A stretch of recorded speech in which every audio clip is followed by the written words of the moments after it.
Chapter 1324. Qian Huanhan had fallen asleep, but Luli had been sitting there all night.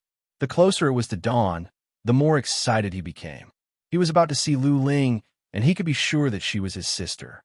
It was getting brighter. Many manors were bustling with noise. Today was the day of the semifinals. Many people were not qualified to watch. However, the semifinals could determine the winner of this year's tournament of craftsmen. The previous Master of Craftsmen was at least a Master Craftsman. Some of them had reached the level of Master Craftsman. For example, the current Chief of Chamber of Relics was a Master of Craftsmen. Every Master of Craftsmen was worth befriending. In the future, Master Craftsmen could bring great benefits to one's family or force.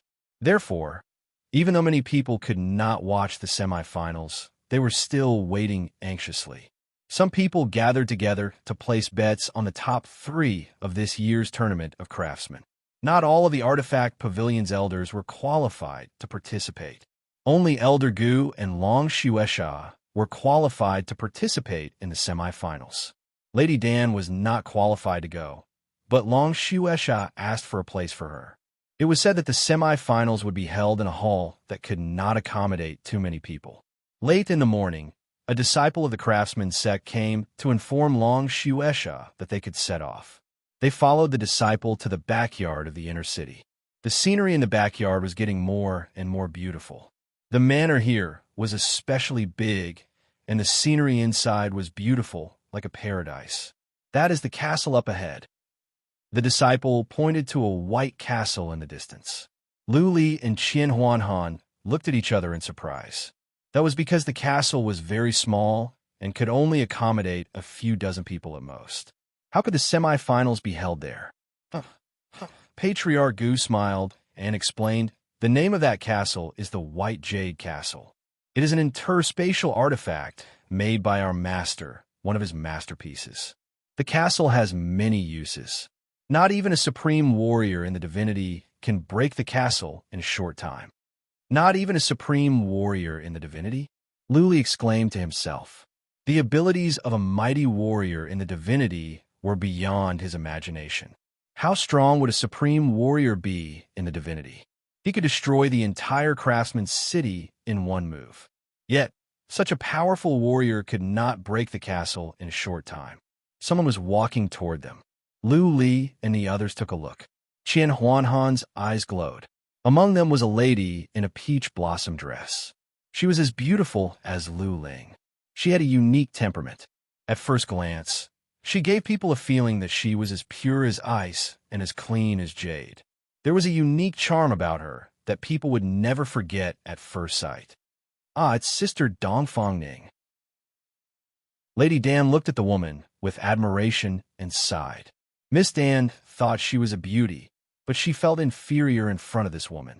She felt that this woman was like the moon in the sky, and she was just a firefly in the mortal world.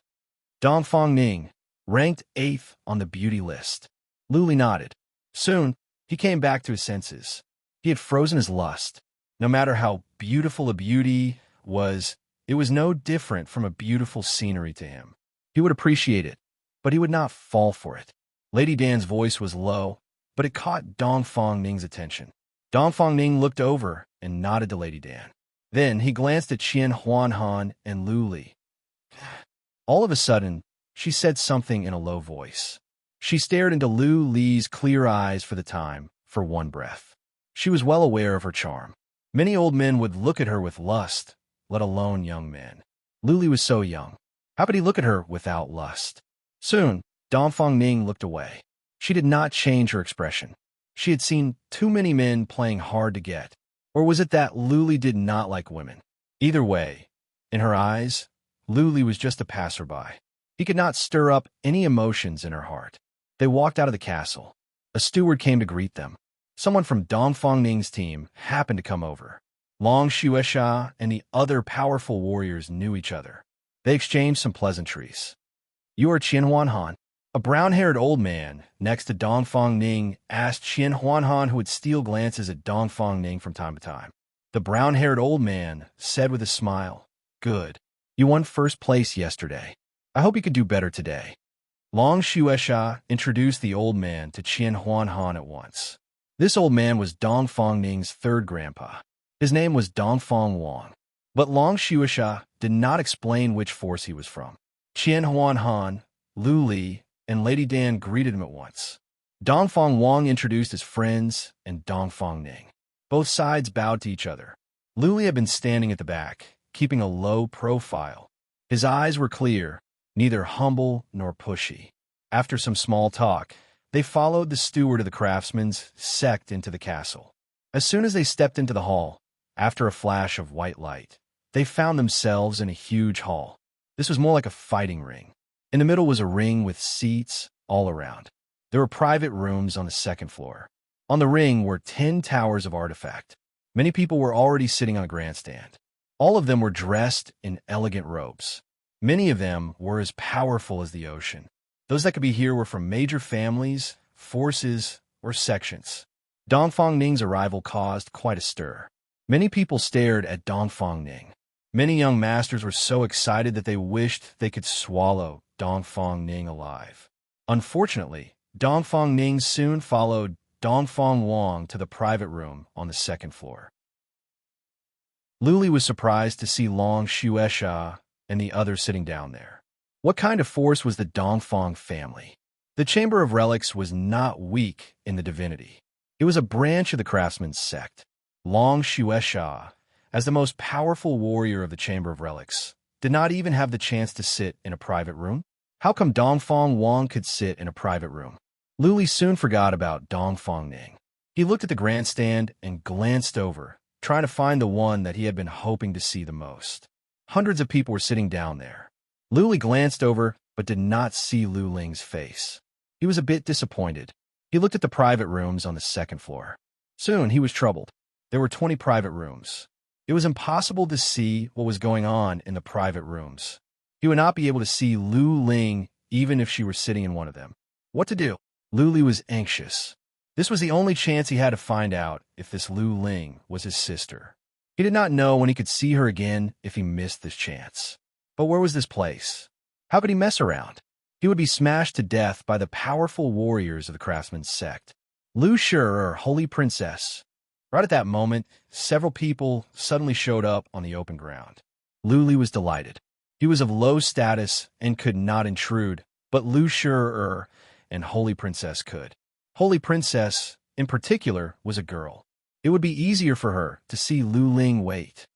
Lu Li thought about it and decided to sit down. What if Lu Ling had not come in yet? If Lu Ling was not here by the time everyone was here, then he would have to ask Lu Shi and Holy Princess for help. Sister, are you here? Can you see me? Chapter 1325. To Lu Li's disappointment, more people came in, but the person he wanted to see wasn't there. Many young masters and young ladies from prestigious families had come in. There were so many beautiful young ladies that Qian Huanhan was dazzled. Lu Li, on the other hand, did not care. Apart from Dongfang Ning, who came with him, Lu Li didn't remember any of the young ladies. Some important figures came in and were led to private rooms. Some of them brought young masters and some beautiful young ladies. But Lu Li did not know any of them. Is that Lu Ling not here? Or is she not my sister? Lu Li had a question. It had been an hour. More than a dozen important figures had gone to the private rooms. 4 beautiful young ladies had gone in. Maybe one of them was Lu Ling. Lu Li winked at Lu Shi. Lu Shi knew why Lu Li wanted to join the semifinals. Lu Shi whispered a Holy Princess next to him. Holy Princess and Lu Li looked at each other. Holy Princess nodded, indicating that she would go if there was a chance. More and more people came in. The seats were almost full.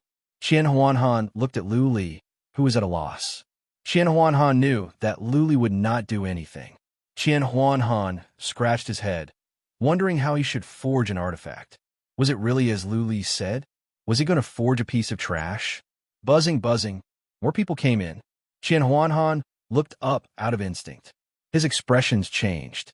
He breathed faster, and his eyes were filled with hatred. What? Dragon Blood Fiend, Patriarch Gu, and the others were already in the auditorium. They did not know what was going on with Qian Huanhan. Standing behind Qian Huanhan Lu sensed something was wrong. Lu was surprised to see Qian Huanhan clenching his fists and trembling. Had Qian Huanhan run into the person who killed his father? Lu followed Qian Huanhan's eyes and saw a stunning lady. She was wearing a black dress with blue lace. She was tall and slim with attractive curves. What attracted Lu the most was her allure. However, the appearance of this woman was very holy and noble. The two completely different temperaments created a huge contrast, giving people a very strong attraction. Clearly, the lady noticed Qian Huanhan's gaze. She threw him a glance and then grinned a disdainful smile. Her gaze quickly moved away as she followed an old man into a private room, leaving behind an extremely enchanting back view. Whoosh, whoosh, Qian Huanhan closed his eyes and took a few deep breaths. His clenched fists slowly relaxed. After a moment of silence, he turned to Lu and said with determination, "Today, I must make a supreme relic. I must get a good ranking. I must." It seemed that Qian Huanhan was talking to himself or cheering himself up. Actually, he was begging for Lu's help in a determined tone. That person, Lu gave a simple answer. Qian Huanhan did not answer. He clenched his fists and said, "I must get a good ranking. I must make a supreme relic. This is a very important chance for me." Qian Huanhan emphasized the word important. He was almost begging Lu to help him again. Lu was troubled. There were so many powerful warriors here today. Who could guarantee that the inhibition formations of the Tower of Artifact, Crafting Tower, could withstand the detection of powerful warriors? Once the Wicked Bead and Blood Vine were exposed, the consequences would be dire. Never mind. Seeing that Qian Huanhan's eyes were turning red, Lu decided not to worry too much. He nodded and said, "Brother Han, I believe you can do it. Today, you will get a good ranking." Phew. Qian Huanhan was relieved. Lu had agreed to help him. Qian Huanhan was relieved. He threw a look to a private room and stood there in silence. Lu glanced over to the private rooms on the upper row. He couldn't see anything, but he hoped that Lu Ling was up there so that she could see his face clearly and come out and meet him. Another time passed. After the time for 3 incense sticks to burn, Patriarch Shur, Patriarch Hawk, and Patriarch Snake were teleported in. This time, it was just the 3 of them. The craftsman's sect did not send out other important figures. That being said, the competition of craftsmen was only for the young generation. For the real masters, this kind of competition was boring.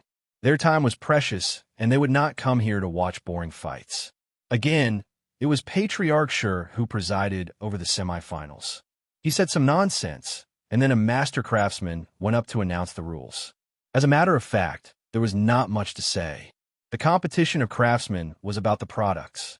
If a relic could not be made on the spot, nothing else mattered. This time, the refining time was relatively long, a full 10 hours. The great divine craftsman said that there were more than 10,000 types of divine materials in the refining tower. As long as one had the ability to refine a transcendent-grade divine artifact, there would be divine materials inside. The artifact spirit and the stove were of high level. They were well prepared, and there was enough time for the 10 semi-finalists to do whatever they wanted. The master craftsman also announced the prizes. The winner would not receive any reward, but the winner could be apprenticed to Patriarch Shur, Patriarch Hawk, or Patriarch Snake. The 3 patriarchs would accept the winner as their protege. A master craftsman would be accepted as a protege by a patriarch of the craftsman's sect. This was more valuable than any treasure. Not even 10 supreme relic could compare to this. A master craftsman crafting a supreme relic. Wasn't this a joke? The 3 patriarchs could take out over 100 supreme relic at will. The second prize was a supreme relic for soul protection, crafted by Patriarch Shur himself. It was said that the artifact could withstand any super mighty warrior's soul attack in the divinity. Third place was a transcendent-grade divine weapon and divine armor.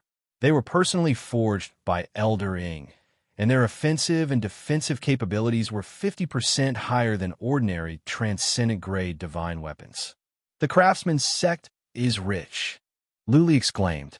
If it were not for the fact that he had Patriarch Gu as his teacher, he would try his best to win the first prize and become the protege of a master craftsman. In that way, he could do whatever he wanted in the divinity. For a guy like Yin Tiangang, one word from the three patriarchs could have many people helping them to kill him. If the three patriarchs gave the word and Lu Li was standing in front of Ling Wanjian in the Cabinet of Cloud, Ling Wanjian wouldn't even dare to lay a finger on Lu Li. Lu Li was already an apprentice. Naturally, he would not change his allegiance for the sake of profit. He was not that kind of person. Of course, the 10 participants were all skilled craftsmen. It would be difficult for Lu Li to win the first prize. Okay, let's go into the Tower of Artifact. The master craftsman waved his hand and added, "Don't worry.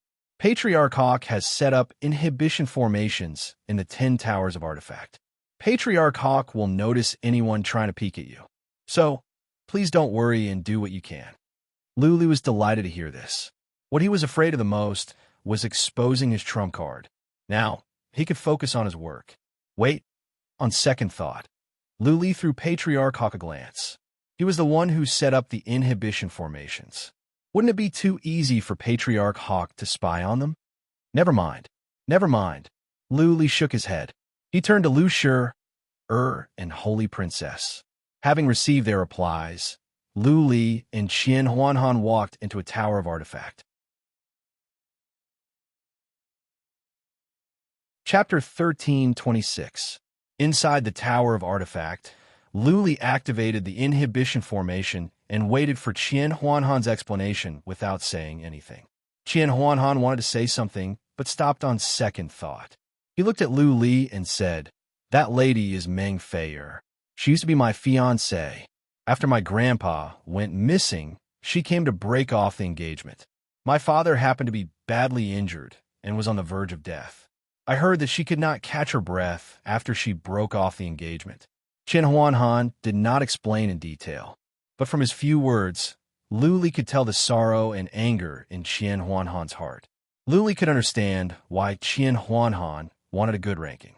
He was trying to prove to Meng Feier so that she would not look down on him and laugh at him.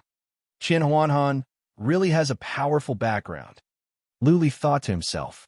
Meng Feier was in a private room. Not even Long Xuesha was qualified to sit there. Long Xuesha was a super mighty warrior. Then, Meng Feier's family might have a supreme warrior in the divinity. Qian Huanhan's family must be of equal status to a supreme family in the divinity. That was to say, Qian Huanhan's family might have a supreme warrior in the divinity as well. Hiss, Lu Li was taken aback by this thought. He was with a disciple of a supreme family in the divinity? What Lu Li could not figure out was, how come Qian Huanhan had to become a disciple of the Chamber of Relics when he was from such a noble family? What was going on? Also, Lu Li felt the divinity was not as simple as it appeared to be. The 72 sects seemed to be famous, but they were not super forces in the divinity. There were many hidden forces. For example, Qian Huanhan's family, Meng Feier's family, Dongfang Ning's family, and Lu Li's family or force. I don't think I'm powerful enough to get in touch with them. Lu Li nodded. He did not ask Qian Huanhan too many questions. If Qian Huanhan wanted to tell him, he would. If not, what was the point of forcing him? Okay, go and sort out the materials. I will think about what kind of relic I should make. Lu Li waved his hand and sat down to think. If Qian Huanhan didn't want Meng Feier to laugh at him, then he must make it to the top 3. The other 9 were chosen from more than 1,000 people.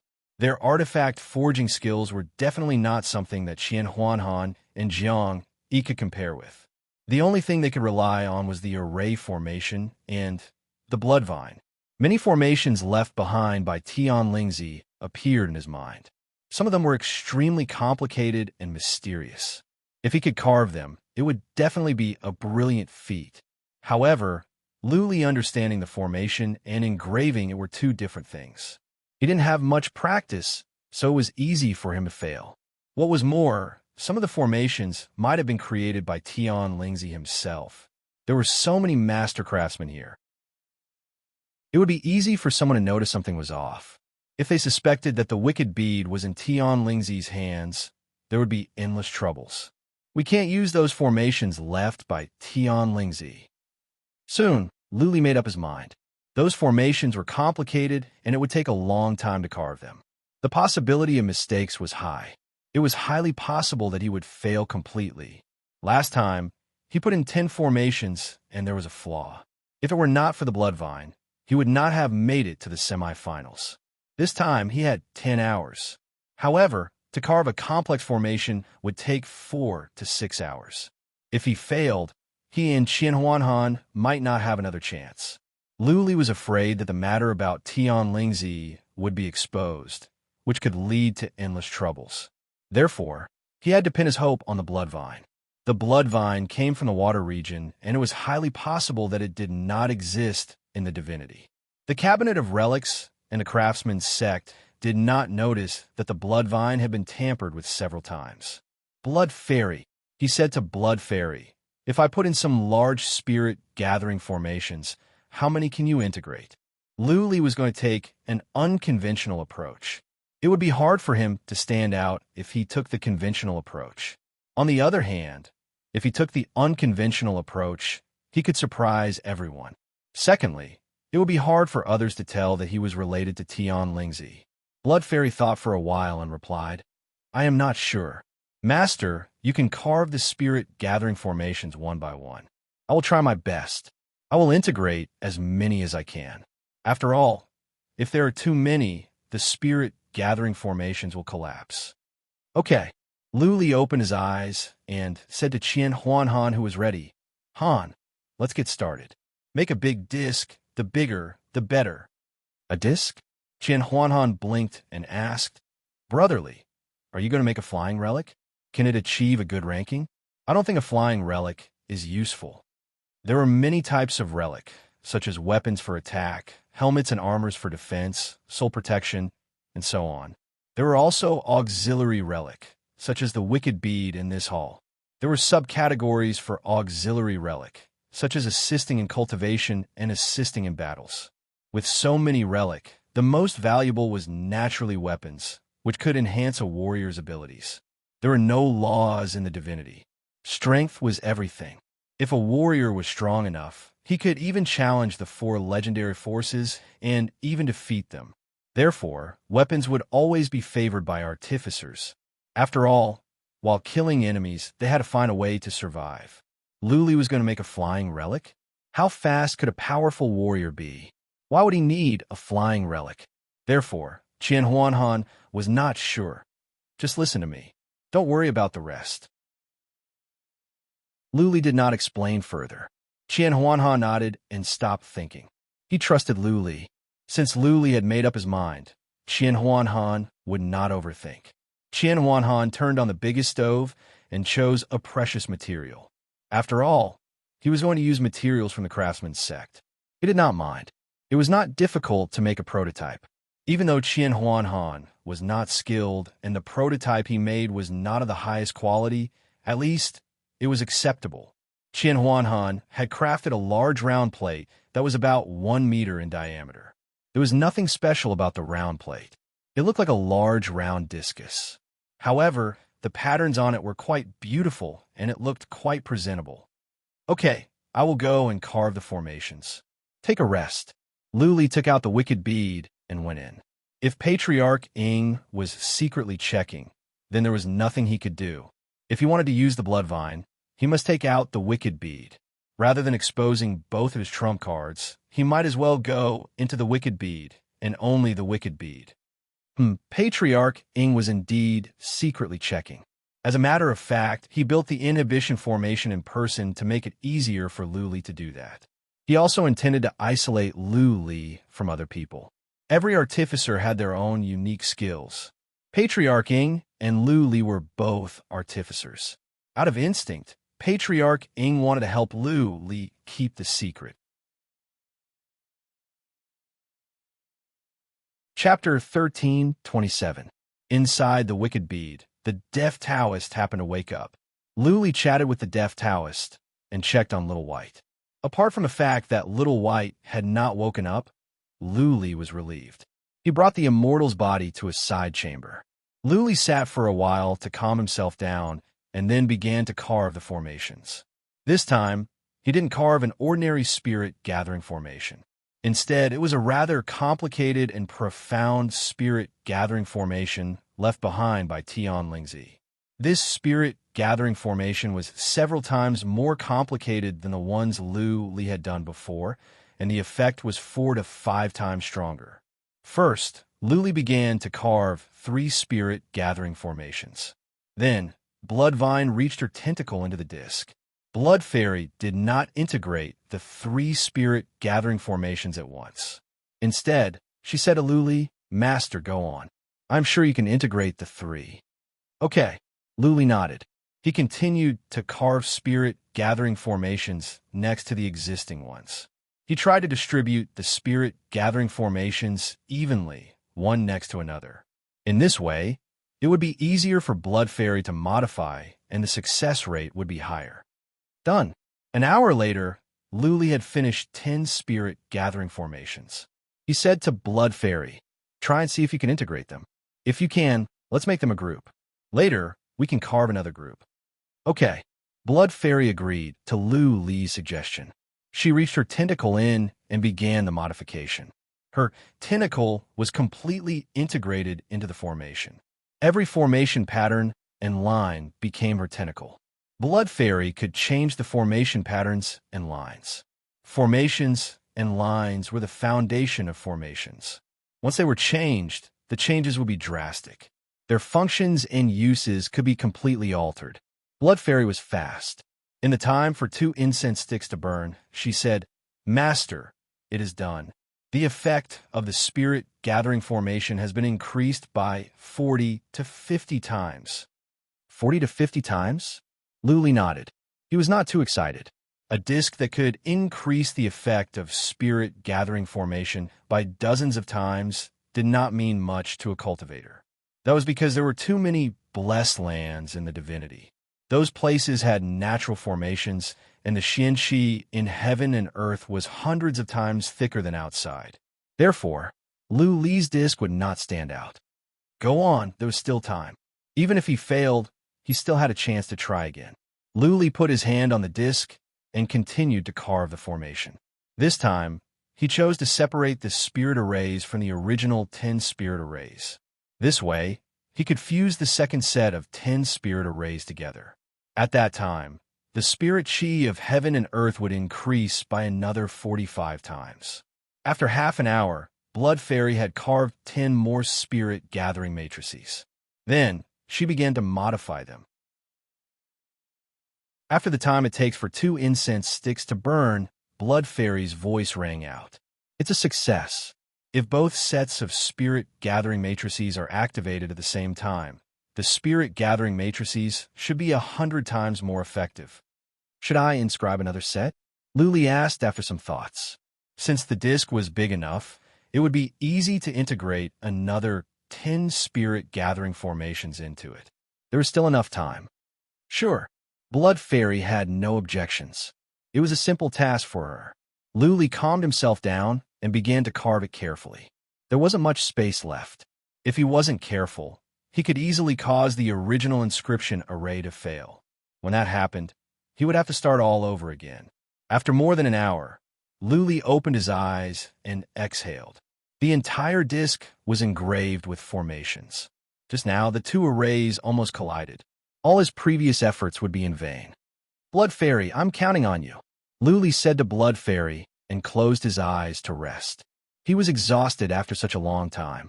He needed to rest and recover. Blood Fairy reached out her tentacle into the disc to finish the job. This time it took longer. After the time for 2 incense sticks to burn, she did not reply. A moment later, Lu Li asked in confusion, "What is it? Is there a problem?" "Yes." A moment later, Blood Fairy replied, "Master, the 3 sets of formation on the disc are not balanced. If the 3 sets are activated at the same time, the force will not be evenly distributed. The disc might explode." "What?" Lu Li was taken aback. It had been almost 4 hours. Now, there was a problem? If he had to start again, he would not have enough time. If he failed again, he would have failed the semifinals. Qian Huanhan would be disappointed. Lu Li asked, Is there no other way to solve it? Let me have a look. Blood Fairy did not give him a definite answer. She waited for the time for one incense stick to burn before she said, "There is one way, but it is risky." "Say it," Luli said. Blood Fairy said, "That is to combine the 3 sets of spirit gathering formations into one. In this way, when activated, the disc will be evenly distributed, and it will not explode immediately. Of course, if used too much, it will still explode. Also, if we combine them, the effect of the 3 sets of spirit gathering formations will be 300 or 400 times more effective." Well, I don't have a good chance of success. I might fail, and it will take at least an hour to 2 hours. Luli was troubled. That was a long time. On the off chance that he failed, he would not have another chance. Even if he could make another one, it would not be a good one. That being said, if he could succeed, the disc would be able to fool the 3 masters. After all, it would be 300 or 400 times more effective. Not even a master craftsman would be able to make it. Let's do it. Luli thought about it for a while and decided to take a gamble. After all, the chances of success were slim. He might as well give it a shot. The blood vine began to emit a faint red glow. The 3 sets of spirit gathering formations were combined. Luli did not dare to use psychic power. He waited nervously. An hour passed, but Luli felt it had been half a year. There was no response from Blood Fairy. The tentacle from the wicked bead was still emitting a faint red glow. An hour later, the blood vine did not stop. Instead, Luli felt relieved. If it were a failure, the blood vine would have stopped by now. 2 hours later, the blood vine had not stopped. Luli's mind, which had been at ease, became nervous. The blood vine rarely said anything unreliable. If it could not finish after 2 hours, did it mean that the blood vine was in trouble? After the time for 3 incense sticks to burn, the blood vine finally stopped. It retracted its tentacle and said after a moment, "Master, I think there is a small problem." What? Luli's breaths were short. A small problem? Did it mean the formation was not perfect? That could lead to the failure of the tracker. Blood Fairy replied, "During the process, the formation changed on its own. It was a change. I had no choice but to go along with it. The last 3 sets of formations are combined. But I don't think this is the spirit gathering formation. What is it exactly? I don't understand it." The formation changed? You don't understand it? Luli rolled his eyes. He was speechless. Recently, he had transferred a lot of knowledge about formations to Blood Fairy. Those were books collected by Tion Lingzi. Chapter 1328. Change of Formation. Luli had read about it in Tion Lingzi's book. This was a normal way of thinking. Since the formation diagrams of many large formations were too complicated, some formations could have slight changes. A change in one formation could lead to a change in the entire formation. In the end, its properties would be completely changed. Generally speaking, changing formations was not a good thing. Of course, there were some good changes, but they were rare. That being said, once a good change occurred, a new formation would emerge. Over the course of history, this was not an uncommon occurrence. Luli tried to read the disc for the time for 1 incense stick to burn, but could not understand it. The spirit gathering array had completely changed. Not only had some of the array patterns changed, but most of the array patterns had triggered chain reaction. Never mind. What was done was done. It was pointless to complain or regret. Luli dashed out of the wicked bead. Outside, Qian Huanhan had been waiting anxiously. Seeing Luli, he asked nervously, "How is it, brotherly?" "I don't know." Luli shrugged. "The formation has changed. I don't know the specifics. Seal in the artifact spirit and stabilize it. It is up to God to decide." What? Qian Huanhan was frustrated that this was the result he had been waiting for half a day. Sensing that something was not right, Luli encouraged him. "Don't be disappointed. What if the formation is the best? Do it well. Don't ruin it." "Okay." Qian Huanhan nodded. He tried to check the formation to find a suitable artifact spirit. However, he could not tell what kind of artifact spirit was sealed in the bead of artifact spirit. Holding the bead of artifact spirit, Qian Huanhan walked over and said, "Brotherly, I don't know the attributes of this formation. So, Do you want to take a look? Lu Li knew nothing about sealing artifact spirits. That being said, he took the bead of artifact spirit and found that there were dozens of artifact spirits sealed in it. Clearly, they were all advanced ones. Lu Li sensed that there was a violent soul of a beast rampaging in there. The other artifact spirits seemed to be afraid of it. Lu Li thought about it and said to Qian Huanhan, "This one." "All right." Qian Huanhan trusted Lu Li. He took action immediately. In the time for 3 incense sticks to burn, he sealed the artifact spirit. However, as soon as he did so, he was taken aback. "Oh no, this artifact spirit is so powerful. It can affect the formation. Brotherly, your formation has changed again." "What?" Lu Li's pupils contracted. He was speechless. If the formation was changed only once, there might be a chance that it could turn into a good one or a miraculous one. But now, it had to be changed twice. The formation must be ruined. Forget it. Just do whatever you want. Lu Li didn't even want to explore anymore. He waved his hand and said, "Han, I'm sorry that I could not help you this time." Qian Huanhan forced a smile and began to focus on the last step. Lu Li had given up, but Qian Huanhan still had a glimmer of hope. There was always a chance. What if they were lucky? Qian Huanhan took great care in fixing the artifact. He spent 2 hours to finish the last step. When the lid was opened, a purple plate flew out. The plate was covered with thick golden lines and glowed. There seemed to be a beast roaming around in it. It was quite an impressive sight. "How come I feel that this is a supreme relic?" Qian Huanhan murmured to himself. Then he burst into laughter. Given his and Lu Li's abilities, it would be a joke if they could make a high relic, let alone a supreme relic. Even if Lu Li's formations could reach the level of a supreme relic, his skills in making prototypes and fixing artifacts were worlds apart. "Brotherly, take a look." Qian Huanhan handed the plate to Lu Li. The plate seemed big, but it was not heavy. Of course, given Qian Huanhan's strength, he could pick it up even if it weighed more than 5,000 pounds. Lu Li took over the plate and took a look. He could not see anything special. He shook his head and said, "Sit here for a while. You can go out when it's almost time." Qian Huanhan was relieved. They had done their best. It was up to fate whether they could make it or not. After all, they had been humiliated when they broke off the engagement last time. What was the big deal if they did it again? While Lu Li and Qian Huanhan were sitting in the room, it was getting rowdy outside. It was because some people already came out, moreover refining quite a good divine artifact. Luo Huang. He made a supreme relic, a middle-grade one.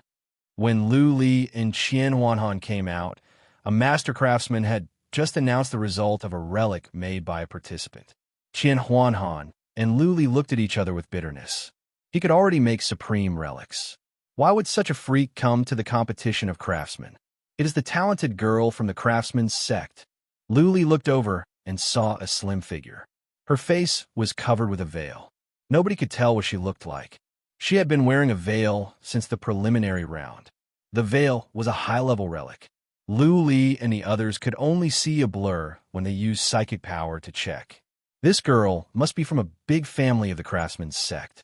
Either she was ugly or she was too pretty because of the veil. But judging by the girl's temperament, Lu Li believed she must be a pretty girl. She just didn't want to attract too much attention. Will the craftsman's sect cheat? Lu Li wondered. Luo Huang was young. If he could make a supreme relic, he must be a master craftsman. Then there would be a master craftsman. A master craftsman at such a young age would not be trustworthy. Luo Huang was sent by the craftsman's sect. If the craftsman's sect did not have a powerful warrior, they could send someone to cheat. Who could say anything? The appearance of Lu Li and Qian Huanhan caught many people's attention. Of the 10 participants, 7 had come out. Lu Li and Qian Huanhan were the 8th. Patriarch Ying did not look at them. Patriarch Snake and Patriarch Shi, on the other hand, looked at the jade plate in Qian Huanhan's hand. Long Xuesha and Patriarch Gu were nervous. The patriarchs of a chamber of relics were even more nervous. Lu Shi turned to Lu Li, but Holy Princess was nowhere to be seen. Did Holy Princess go to Lu Ling? Lu Li looked around to make sure that Holy Princess was not here. He was nervous. Holy Princess was the next master of the palace of Snow Mountain. She had a high status, and she was a woman. It should be easy for her to meet Lu Ling. Maybe Lu Ling would be able to tell if Lu Ling was his sister right away. He had given Lu Shi a portrait of Lu Ling. Qian Huanhan had handed over the plate. The three patriarchs did not take a look at it first. The three craftsmen surrounded the plate and began to examine it. After a while, they shook their heads and sent the plate to the three patriarchs. Patriarch Shi took a look. He frowned and said with uncertainty, "Is the formation changed? Is it ruined?" Eldering didn't say anything as he frowned and checked. Elder Snake sensed for a moment and nodded with certainty. There is indeed a change in the array. The signs of the change are very obvious and rather messy. The array diagram doesn't have any rules to speak of. It should be a useless artifact. Ruined? Qian Huanhan's face fell. If two craftsmen thought it was ruined, then it must be. Though he did not have much hope, he was disappointed nonetheless.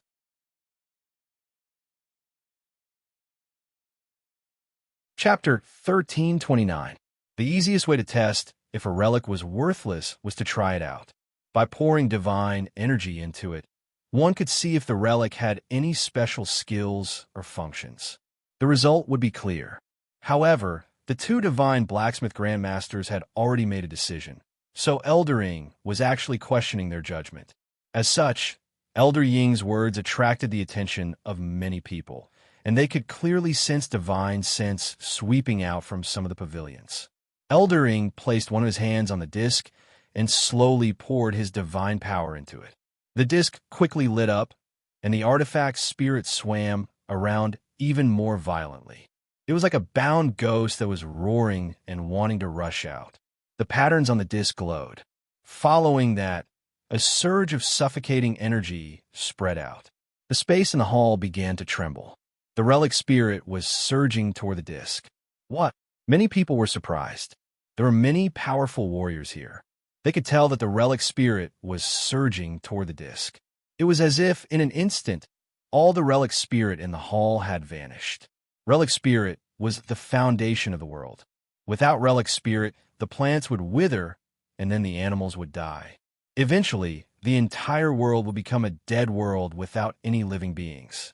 Perhaps an expert with a very high cultivation could survive for a period of time in a world without heaven and earth spiritual chi, but after a long time, he would eventually die.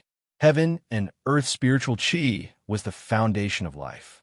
Warriors like Lu Li, who had reached the immortal realm, could never eat or drink. They could enter the state of anedia.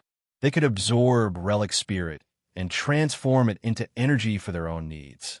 Without relic spirit, no matter how powerful an immortal was, they would die. Bang! Not long after, the disc suddenly exploded into dust, but the entire hall became silent. Many experts had solemn expressions. Although the young man didn't know the specifics, he could feel the oppressive atmosphere in the hall. He didn't dare to make any noise at this moment. Qian Huanhan blinked. He was confused. Was the relic he and Lu Li made good or not? Why were the three patriarchs showing such expressions? He turned to Lu Li, who winked at him. Lu Li's gesture made Qian Huanhan's cheeks redden. Lu Li was telling him in a silent way that the relic was amazing. Qian Huanhan was in the limelight again. As expected, a sliver of surprise appeared on Elder Ying's face. He exclaimed, "What an overbearing god artifact! What an insane god artifact!" Elder Shi also nodded and said, "This divine artifact has taken a different approach and is unheard of. It is indeed very domineering." In fact, there was no need for the two elders to mention it. Many powerhouses already attached great importance to this divine tool. Why? This was because this divine artifact could absorb heaven and earth spiritual chi.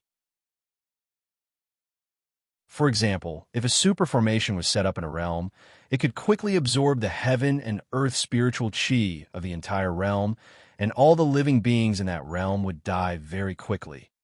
This was a killing tool, a great killing tool, a great killing tool that could annihilate all living beings in a small realm. The god artifact was a bit vicious, but it was undeniably domineering. In truth, there was no need to use the god artifact. All they needed to do was sneak into a world and set up a super formation like this. That way, the world's spiritual energy would be sucked dry very quickly. In the end, all living beings in the world would be wiped out. Thinking of this, many experts looked at Qian Huanhan differently. Qian Huanhan was able to set up such a formation at such a young age. Although he had changed the formation this time, if he continued to study in the future, he might be able to come up with an even more terrifying formation. They had to either get rid of this person now or befriend him. Thinking of how Qian Huanhan was also the first to enter the semifinals yesterday, many people looked at Qian Huanhan with even more passion. They had already decided that he was one of the people they had to befriend. Some ladies looked at Qian Huanhan with love in their eyes. Qian Huanhan looked indifferent. He looked straight ahead with his hands behind his back. He had a calm expression on his face. He looked more like a gentleman than Elder Gu. The three elders exchanged glances for a while. Elder Shur said, "This divine artifact is a bit special, so it will not be evaluated for now. We will give the final ranking after everyone evaluates it." As soon as Elder Shur said that, the crowd became lively. If this thing could not be evaluated, then its ranking would definitely not be too low. It was probably in the top 5. In fact, there was no need for the craftsman's sect to evaluate it. Many powerhouses already had an answer in their hearts. In some people's hearts, this round disc was even the number 1 divine artifact. Why? To some powerhouses, ordinary divine artifacts were not worth their attention at all. So what if you could make a supreme relic? They were not in need of it. They would not even bat an eye at the average supreme relic. However, the round disc that Qian Huanhan and Lu Li made was unique. Even though the formation had changed and there was some element of chance, it was Lu Li and Qian Huanhan's doing. That was enough. If they could make it this time, who could guarantee that Qian Huanhan and Lu Li would not be able to do it in the future? What if they could study it for a while and master it? After a while, the rest of the people came out. But the relic they made was nothing special. It was just a top relic. Everyone quieted down after the evaluation. The competition of craftsmen was coming to an end. The master craftsman was coming out. The 3 craftsmen went to a side hall. Clearly, they were going to have a discussion. Everyone was waiting nervously. Many people in the hall were discussing in a low voice, guessing the result. Long Xuesha did not seem to mind. That being said, there was a glint of anticipation in his eyes. Patriarch Gu and the others were filled with hope. They did not have high hopes for the Chamber of Relics this time. What a pleasant surprise. The Chamber of Relics was a whole. If Qian Huanhan and Lu Li could get a good ranking, they would all be proud. If they could teach good disciples, it meant that they were skilled, right? The 3 master craftsmen went in for the time for 3 incense sticks to burn. When they came out, there was an old man with blue hair and white beard. Patriarch Crane. Many patriarchs in the hall stood up. Some of them shouted in surprise. Lu Li and Qian Huanhan looked at each other, curious. Judging by the respect and surprise on the faces of many powerful warriors, this Patriarch Crane must have a high status. He must be higher than Patriarch Lion and Patriarch Eagle. The patriarchs were all master craftsmen. The only difference would be in their abilities. It was highly possible that this Patriarch Crane was very powerful. Patriarch Crane nodded to many people with a smile. He looked kind and did not give people a sense of pressure. He looked around, and eventually, his eyes fell on the girl from the craftsman's sect, Luo Huang. He was even kinder. He said with a smile, "Please sit down. I'm just passing by. Don't make a fuss." With that said, Patriarch Crane turned to Patriarch Lion, who began to announce the result of the semifinals. Okay, now, I will announce the final result of the competition of craftsmen and the prizes. Patriarch Lion began to announce the results. Everyone was nervous. Anyone who could make it to the top 3 would be renowned across the world.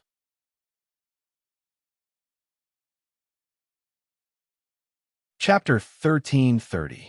Number 10, Wang Heng, medium quality relic, low quality. Reward, 10 black rue stones. Number 9, Sun Yang, medium quality relic, low quality. Number 8, Patriarch Shur announced the names backward, which made everyone more excited. Silence reigned as they waited for the names to be announced. Those whose names were not announced were excited. Since the names were not announced, it meant that they would have a good ranking. Of course, those whose names were called were not angry or surprised, because they already knew this would happen. They knew their own level, or they did not perform well this time. It was not surprising that they would have a low ranking. Number 6, Zhanghe, high-quality relic, low quality. Reward, 10 purple chi roots. When the 6th name was announced, Qian Huanhan and Lu Li's eyes glowed. Patriarch Gu and the others were moved. Even Long Xuesha's cheeks reddened. The first 5 did not announce Qian Huanhan's name, which meant that Qian Huanhan had made it to the top 5, which was a good result. How long had it been since Qian Huanhan joined the Chamber of Relics? When the news spread out, the Chamber of Relics would become famous. The higher Qian Huanhan's ranking was, the more proud the others would be. Those whose names were not announced were excited as well. Only Luo Huang stood there quietly. Since she was wearing a veil, nobody could tell what she was feeling. Will he be the master of craftsmen? Patriarch Gu's facial muscles twitched at this thought. He had 2 biggest regrets in his life. One was that he could not become a master craftsman.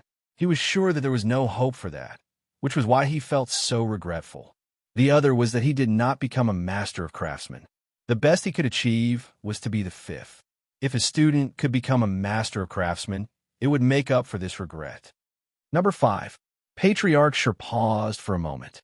He glanced over the remaining few, and his gaze stopped on Qian Huanhan. Qian Huanhan felt bitter. Was he going to be the 5th? Patriarch Shi shifted his gaze to a young man in a brocade robe. He said, Number 5, Fu Hua, young master of Fushun Valley. Congratulations. After Elder Shi finished speaking, he glanced at an old man in the audience and nodded his head slightly. The old man hurriedly got up and nodded in return, a very satisfied expression on his face. Fushun Valley? Lu Li remembered a piece of information he heard before. Like the Chamber of Relics, the Fushun Valley was a branch of the craftsman's sect. If this Fu Hua was able to get the 5th place, then it would be a sure thing for him to take over Fuxinggu in the future. He would probably become a famous figure in the divine realm in a few decades to 100 years. 4th place. Elder Shi continued to announce. This time, Qian Huanhan and the others were even more nervous. Top 10 and top 5 were a hurdle, and top 3 was another hurdle. If he could enter the top 3, it would be a completely different concept from the top 5. 4th place, Momo. When Elder Shi shouted those words, Qian Huanhan almost knelt down on the ground. His eyes were slightly red. If it wasn't for Lu Li patting him on the back, he probably would have been in tears. No matter how far he could go in the end, the name Qian Huanhan was destined to be famous in the divinity world after today. These were actually secondary. The most important thing was Meng Fei-er. At this moment, Meng Fei-er was sitting up there, looking at him standing at such a high position. What would she think? Would he regret it? Would he be unhappy? Would he feel the burning pain on his face? Qian Huanhan did not know. He knew that he was not the reason for this result, but somehow he was happy. He felt today was the happiest day he had in years. He was in a trance. He did not care what Patriarch Shi said later. He turned to a private room and put on a smile, as if he was telling Meng Fei-er in a silent way that she was wrong. At this moment, Qian Huanhan made up his mind. When he returned to the Chamber of Relics, he would devote all his efforts to forging artifacts. He wanted to become a master craftsman, He wanted to maintain his glory. One day, he would make Meng Fei-er drop to her knees and cry in front of him. Qian Huanhan was excited. Lu Li, on the other hand, was not excited. Instead, he was calm. He knew that Qian Huanhan's achievement was not due to him, nor was it entirely due to Blood Fairy. Luck played a large part in it. Therefore, this was not something to be proud of, nor did Qian Huanhan feel any sense of accomplishment. What was more, that was not what he cared about. He cared about Lu Ling. Holy Princess was gone. He did not know where she went. She had not come back yet. Did she see Lu Ling or not? Was Lu Ling his sister or not? Qian Huanhan glanced at the private room again and again. It was not until Patriarch Shi called Qian Huanhan's name that Qian Huanhan came back to his senses. Third place. Qian Huanhan stopped at the third place, which disappointed Patriarch Gu, Long Shuasha, and the other patriarchs. But on second thought, it was understandable. Qian Huanhan's skill was not good. The reason why the formation had such a strange effect was because of the change of formation. Luck played a part in it. Qian Huanhan came back to his senses. He was not disappointed. Instead, he looked at Lu Li gratefully. He was satisfied that he could come in third place. If Qian Huanhan were given the title of Craftsman Master, he would be overpraised. Now, there were only two people left. One was a handsome young master who looked like a girl. He was wearing a cyan robe, so handsome that many girls were jealous of him. The other one was Luo Huang. Lu Li believed that Luo Huang would be the Craftsman Master. Lu Li did not care who the Craftsman Master was. He was concerned about Lu Ling. He turned to Lu Shi.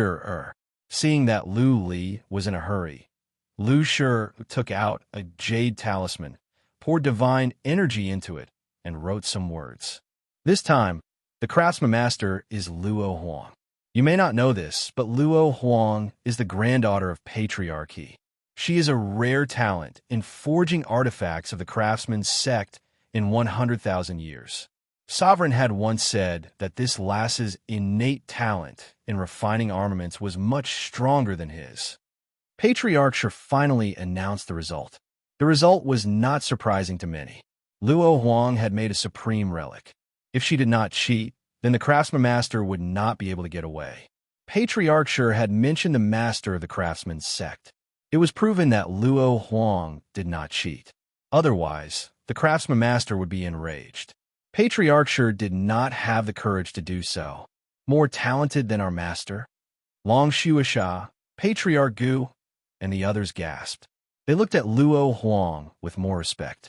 If Luo Huang was really that good, then there might be a second master craftsman coming out soon. Many young masters looked at Luo Huang with passion, not only because her grandpa, Patriarchy, was a famous powerful warrior of the craftsman's sect, but also because of her talent in forging artifacts. It was also because of her talent in refining. If she could marry a divine craftsman grandmaster, she would have married half of the divine craftsman's sect. Rustle, rustle, rustle. While people were exclaiming, they heard some footsteps. Many people looked over in surprise. They saw Lu Li striding to the portal and then disappeared from the hall. Many people were surprised. How could someone leave in public at a time like this? Did he not care about Luo Huang? Also, Lu Li was clearly a servant. The competition of 10,000 craftsmen was not over yet. So many important figures were still here. How could he leave? This was disrespectful. Was he not afraid that an important figure would hold a grudge against him and kill him? P.S. The update will resume tomorrow.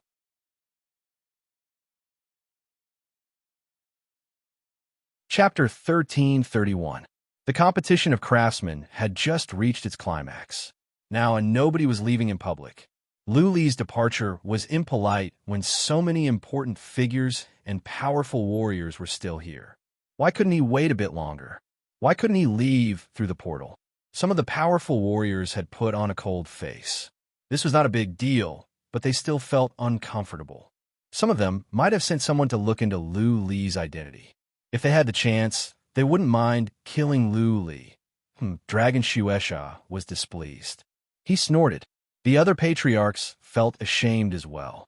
Lu Li did not know the rules. That meant that they did not teach him well. What? Patriarch Gu's eyes flickered. Lu Li was a man who could see the bigger picture. Something must have happened for him to leave in such a hurry. Qian Huanhan was worried as well. However, the competition of craftsmen was not over yet. How could they leave? Lu Shi did not leave. He was not so worried because Lu Li's departure was a message he sent. Holy Princess had just sent a message back, asking Lu Li to wait outside. Lu Li did not hesitate when Lu Shi sent the message through his eyes. As far as he could tell, Holy Princess must have made a big discovery. Maybe Lu Ling was waiting for him outside as well. Compared to reuniting with his sister, nothing else mattered to Lu Li. After he teleported out, he found himself outside the White Jade Tower. He used psychic power to check, and soon, he saw a Holy Princess in the distance. There were several exits in the White Jade Tower. Holy Princess had come out. Luli strode toward Holy Princess. When he reached her side, he looked around but did not see that familiar figure. Holy Princess! He moved closer to Holy Princess. He did not ask about Lu Ling. He just gave her a look, but the latter said nothing. She just winked at him and walked away. What? Luli's heart skipped a beat. Was it not convenient for Lu Ling to show herself? So, she had asked Holy Princess to take him to a secret place? He hurried to catch up. His breaths were short. However, after a while, he realized something was wrong. Holy Princess was leading him to the outer city. He looked at Holy Princess with a frown. She seemed to be in a hurry. Luli's heart skipped a beat. Was something wrong? He didn't dare to ask any more questions and just hurriedly followed Holy Girl Shui out. Entering the inner city from the outer city required an identity or a test, but walking out from the inner city was very easy. The two of them quickly walked out of the inner city. When they arrived at a square in the outer city, Holy Princess glanced around and suddenly pointed at a teleportation formation. That teleportation formation happened to light up a few beams of light. Luli looked over and happened to see the three disappear into the teleportation formation. He saw a slim figure that seemed familiar. Holy Princess lowered her voice and said to Luli, I met the person you were looking for, but she was wearing a veil. I cannot see her face. When I saw her, she was rushing outside, so I brought you along to chase after her. I didn't expect that we would be a step too late, and they had already teleported away. Sister? Li's eyes glowed. Was that slim figure Lu Ling? He vaguely saw a familiar face just now. Could it be that person was his sister? Alike, really alike. The more Luli thought about it, the more convinced he was. He asked, where does that teleportation formation lead to? Can I go there? Holy Princess took a look and said, I think it is to a big city nearby, the Xingmong City. If you want to be teleported, you only need to pay 1,000 or 2,000 divine sources. Do you have them? Yes. Luli nodded. He cupped his fist to Holy Princess gratefully and rushed away. In a teleportation formation, he cupped his fist to the warriors of the craftsman's sect and asked, how many divine sources do I need? I want to go to the Xingmong City. 2,000 divine sources. Luli's energy was not strong. That being said, there were too many disciples of major families here to participate in the competition of craftsmen. The warriors of the craftsman's sect could not afford to be careless and responded with respect.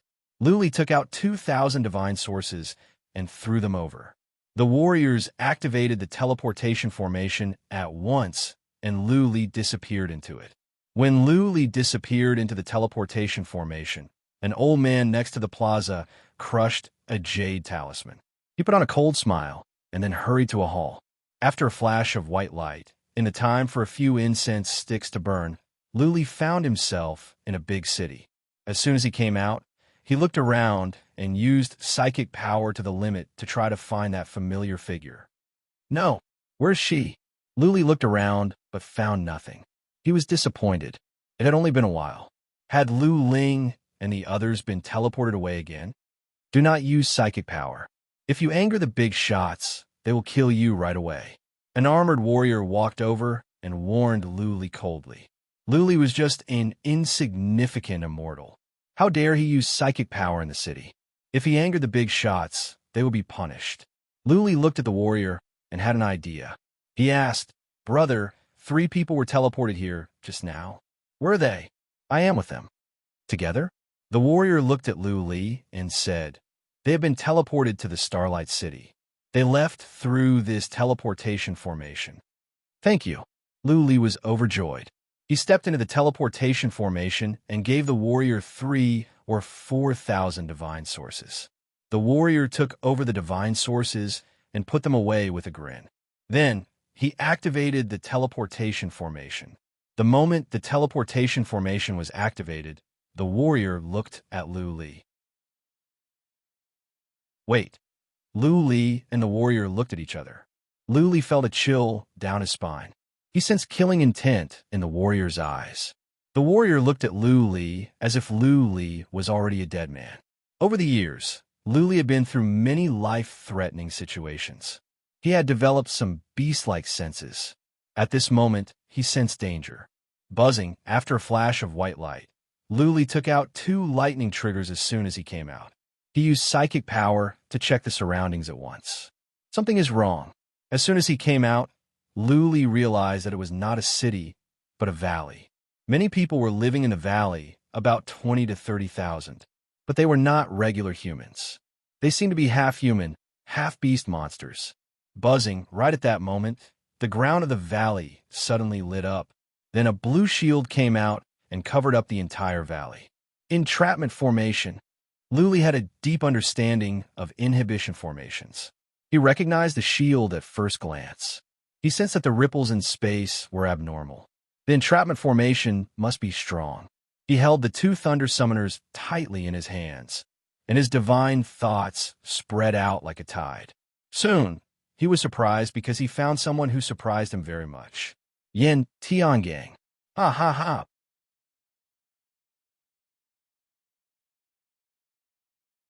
Chapter 1332. Lu Li was here to chase after Lu Ling. However, Yin Tiangang showed up. Lu Li felt something was not right. This was clearly a conspiracy. But there was one problem. Lu Ling. If this Lu Ling was his sister, why would she help an outsider to harm him? If it were not for Lu Ling, Lu Li would not have left the city of divinity. Clearly, Lu Li was part of Yin Tiangang's plan. So, were Lu Ling and Yin Tiangang colluding? If Lu Ling was not his sister, then it was not right either. Lu Ling ranked second on the list, and she was sitting in a private room in the White Jade Tower. She must have an extraordinary identity. If so, how could someone like Yin Tiangang work with Lu Ling? Lu Ling herself was a powerful warrior ranked over 10,000 on the list in the divinity. She was about to become a super mighty warrior. Yin Tiangang was nothing. If Lu Ling did not cooperate with Yin Tiangang, then there was only one explanation. Lu Ling was tricked out. That was the only explanation. That being said, Yin Tiangang's intelligence was accurate. Many people were helping him. Was the Black Dragon Mansion involved? Otherwise, how could Yin Tiangang set up such a grand scheme? Lu Li used psychic power to check the surroundings. He found some powerful warriors in an attic. When he saw a familiar face with psychic power, he came to a realization. Ling Hong was here. Yin Tiangang and the Cabinet of Clouds plan made sense when he saw Ling Hong. Yin Tiangang alone could not have such great power. The Cabinet of Cloud was enough. Lu Li thought quickly. In an instant, hundreds of ideas came to his mind. He had figured something out. Without any hesitation, he shouted, Yin Tiangang, have you ever thought about the consequences? If you kill us, the Cabinet of Relics will not trouble the Cabinet of Cloud. But it will be a piece of cake for us to kill you. Ha ha ha. Yin Tiangang dashed over. He was suffocating. A silver whip appeared in his hand. Pointing at Lu Li, Yin Tiangang said, Lu Li, don't worry too much. We will take care of our own business. If you don't want to die, then surrender. Or else, you will meet your maker in hell. Swish, the long whip in Yin Tiangang's hand broke through the air. As the long whip moved, it felt like there were whip shadows in all directions. The space in the sky was torn apart. Lu Li sensed fatal danger from the depth of his soul. Then die. The lightning triggers in Lu Li's hand glowed brighter and brighter. He threw them out, one toward Yin Tiangang and the other toward Ling Hong. Heavenly Thunderbringer? Oof. Yin Tiangang sneered. He dashed in one direction like a flash of lightning. Ling Hong had already left with his men. They were all powerful warriors. How could Lu Li's little tricks escape their detection? As soon as Lu Li came out and took out the Thunder God attraction, they noticed it. Boom, boom, boom. The Thunder Dragon came down from the sky, and the whole valley was covered in thunder and lightning. Yin Tiangang and the others were prepared for it, so they ran a few miles away. No, Yin Tiangang had just run away when his expressions changed. The teleportation formation suddenly lit up, and Lu Li vanished into it.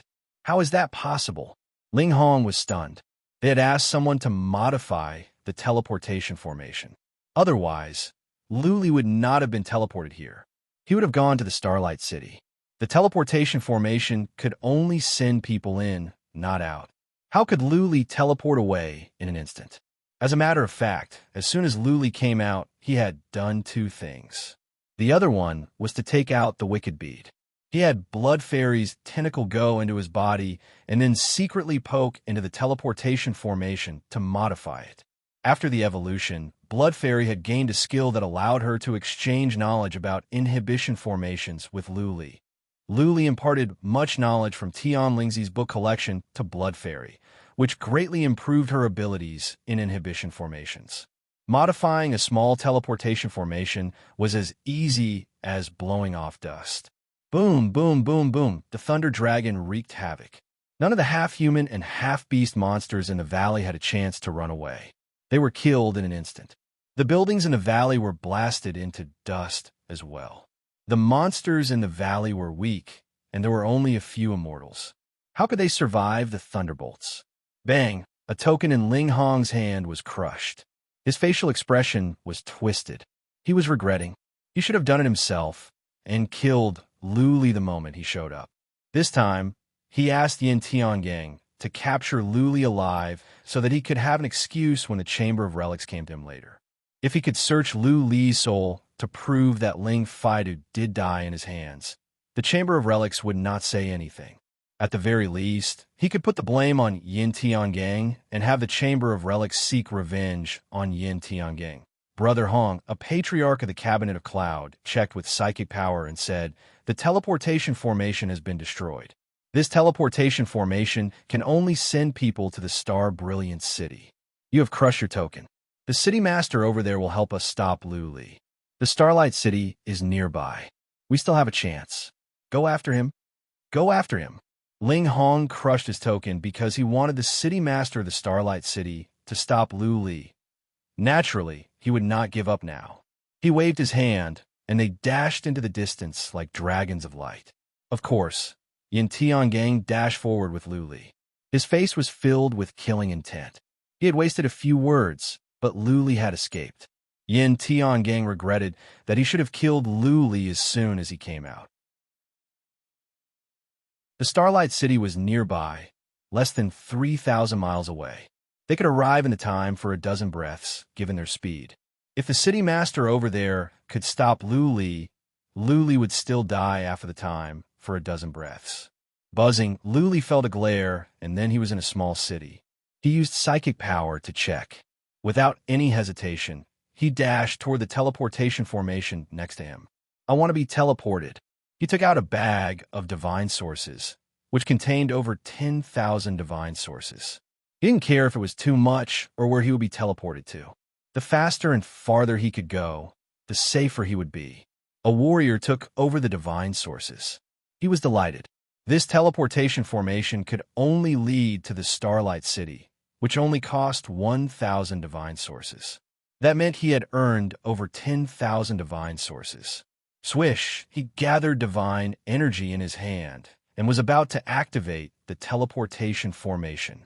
However, right at that moment, from a castle in the city, a brown-haired warrior leaped up. "Stop!" that brown-haired warrior shouted. The warriors at the plaza looked over in surprise. Naturally, the warrior next to Lu Li stopped activating the teleportation formation. "Oh no!"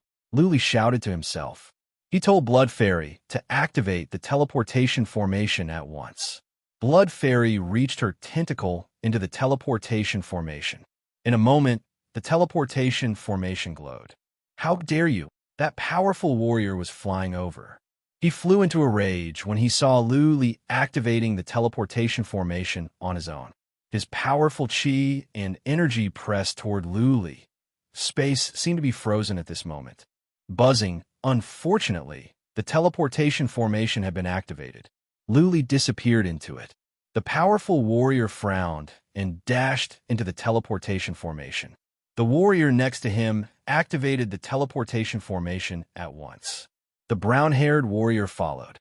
Whoosh, from the west came some noises. Ling Hong, Yin Tiangang, and the others were flying over. Their hearts were weighed down when they saw the teleportation formation glowing in the distance. Luli teleported to the Starlight City. That was one of the major cities with a super mighty warrior in the divinity. It would be hard for them to force their way there.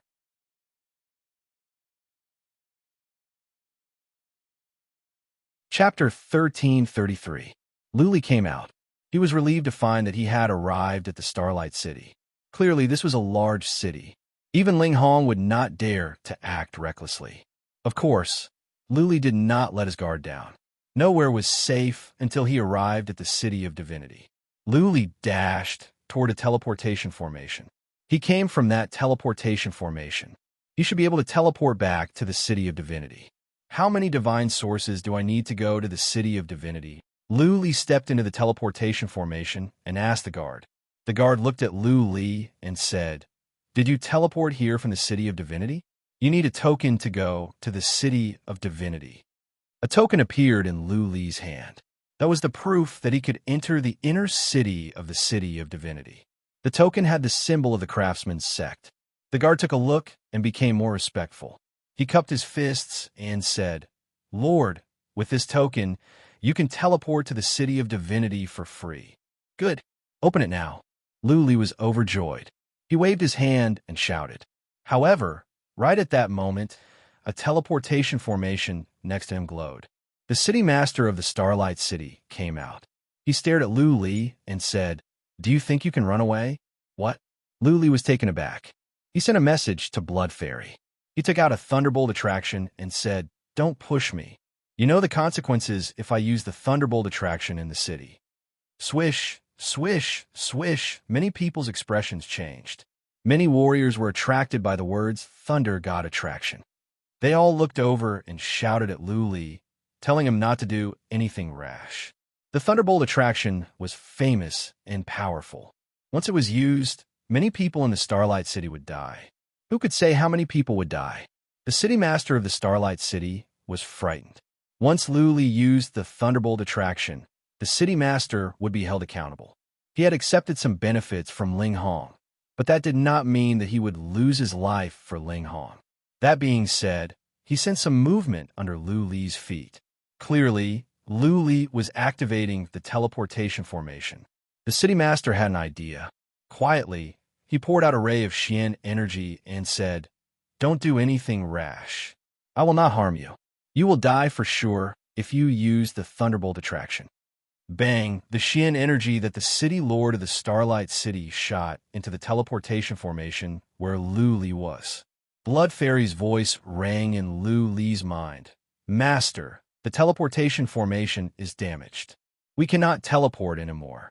Unable to teleport, Luli's heart skipped a beat. Even though this city was a big one, if the governor of the Starry Brilliant City and Ling Hong were to make a move, the Cabinet of Cloud would have to pay some compensation, but he would have to give up his life. What should we do? His eyes flickered, and a moment later, he used the dragon Roar Divine skill and roared, "I am a disciple of the Chamber of Relics, and I also participated in the semi-finals of the competition of 10,000 craftsmen. Don't force me. Otherwise, I'll use Thunder God Induction to perish together with you." The only advantage of the Dragon Roar Divine skill was that its voice was especially loud, causing the eardrums of many people in the city to ring. Some of the experts in the courtyards immediately rose into the air. Luli's strategy was simple. That was to blow up the matter and alert all the important figures in the city. This way, the Starlight City Lord would not dare to act recklessly, and he would have a chance to survive. It hadn't been long since he teleported here from the Craftsman's City, which meant that the Starry Brilliant City was nearby. In other words, the Starry Brilliant City should be within the sphere of influence of the Craftsman's sect. Many powerful warriors here were related to the Craftsman's sect.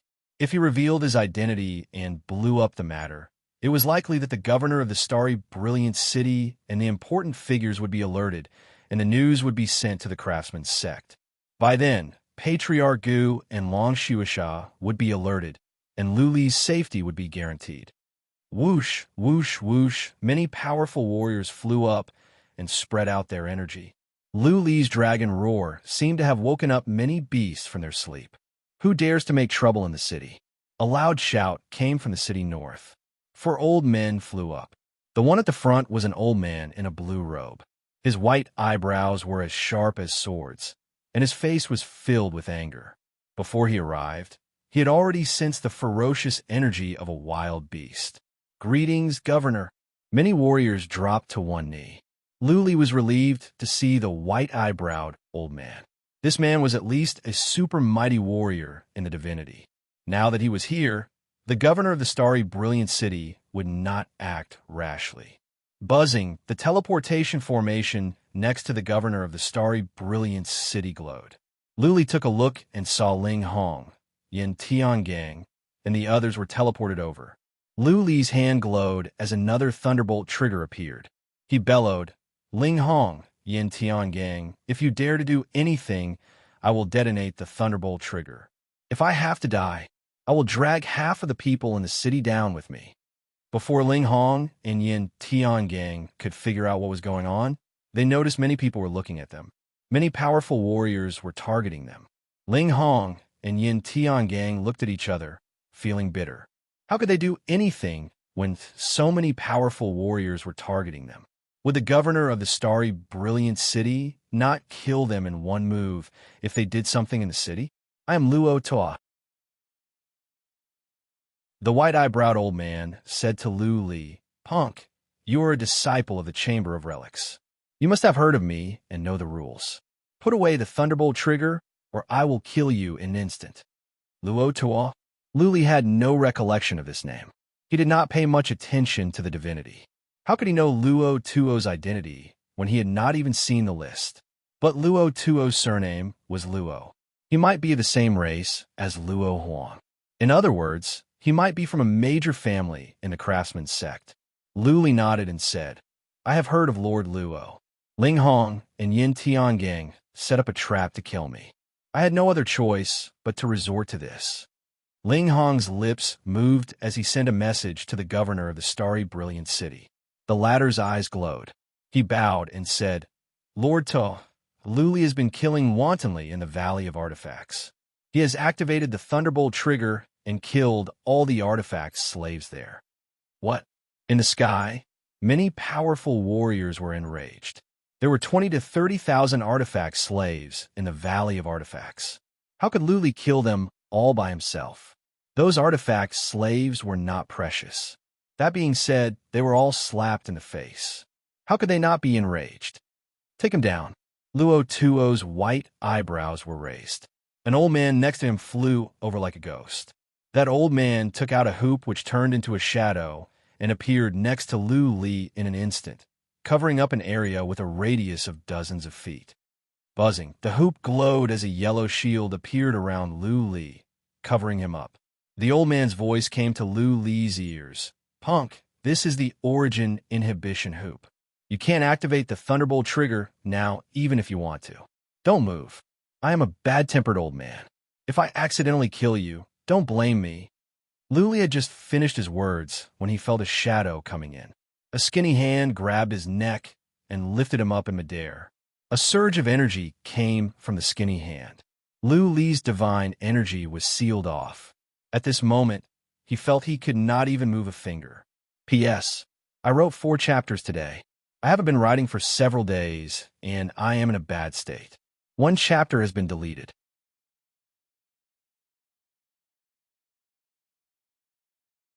Chapter 1334. He was restrained once again. This feeling was not good. His life and death were in the hands of others. Lu Li groaned to himself, lamenting how pathetic it was for him to be so weak.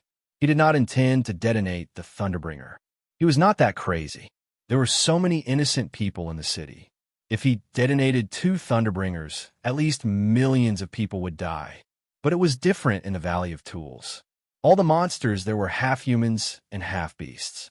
Lu Li didn't feel guilty killing them. Of course, after Luo Ta came out, Lu Li wouldn't be able to detonate it even if he wanted to. How fast was the reaction speed of a super almighty? He could instantly seal the heavenly Thunderbringer. When Lu Li was taken down, the 2 thunder triggers were taken down as well. Many warriors in the city felt relieved. The heavenly thunder attraction was famous, and it was a sharp weapon for slaughter. In the past, when two great powers of the central region of the divine world fought, one side bought a few thousand heavenly lightning triggers from the artifact pavilion and instantly killed millions of the other side's soldiers. They even caused the death of tens of millions of God servants. After that incident, the craftsman sect asked the artifact pavilion to control the sales of the Thunder Guide. Hence, there hadn't been any incidents of heavenly Thunderbringers causing too many deaths in recent years. If two of them were to be detonated in Starlight City today, Starlight City's name would immediately spread throughout the entire divine realm. Ling Hong's eyes flickered, and he gave Starlight City Lord a look. The latter immediately understood and cupped his fists. Elder Ta, what's the point of keeping such an evil person? Just kill him. He's just a small disciple. The divine artifact pavilion won't say anything. A small disciple was insignificant to the experts present. So what if he was killed? They and the artifact pavilion were both branches of the craftsman's sect. Even if they had some complaints, they wouldn't pursue it. What was more, Lu Li had killed tens of thousands of their artifact slaves, which was a bad influence. If they killed Lu Li, not only would the Chamber of Relics not say anything, but they would also apologize. Luo Tuo raised his eyebrows slightly, but did not say anything. An old man continued, "If he is killed, then so be it. He is such an evil person, wanting to detonate the heavenly Thunderbringer at the slightest provocation. Leaving him alive is just a disaster. We can just inform Pavilion Master Jiang later. I think it's better to send it to the Artifact Pavilion." The other old man thought for a while and said, "After all, they work for Pavilion Master Jiang. If they are to be killed, they should be killed by the Chamber of Sacred Weapons. It's better not to cause any misunderstanding. We can also ask them to compensate for the loss." Ling Hong was worried. What if Lu Li survived if he was sent to the Chamber of Relics? They had set up such a grand plan, but they couldn't even kill a puny Lu Li. If this was known, the Cabinet of Cloud would lose all face. He quickly winked at the Starlight City Lord. The latter gritted his teeth and said, "A mere disciple dares to kill our people? Killing tens of thousands of artifact slaves, if this matter spreads out, it will greatly affect the reputation of our artifact refining hall.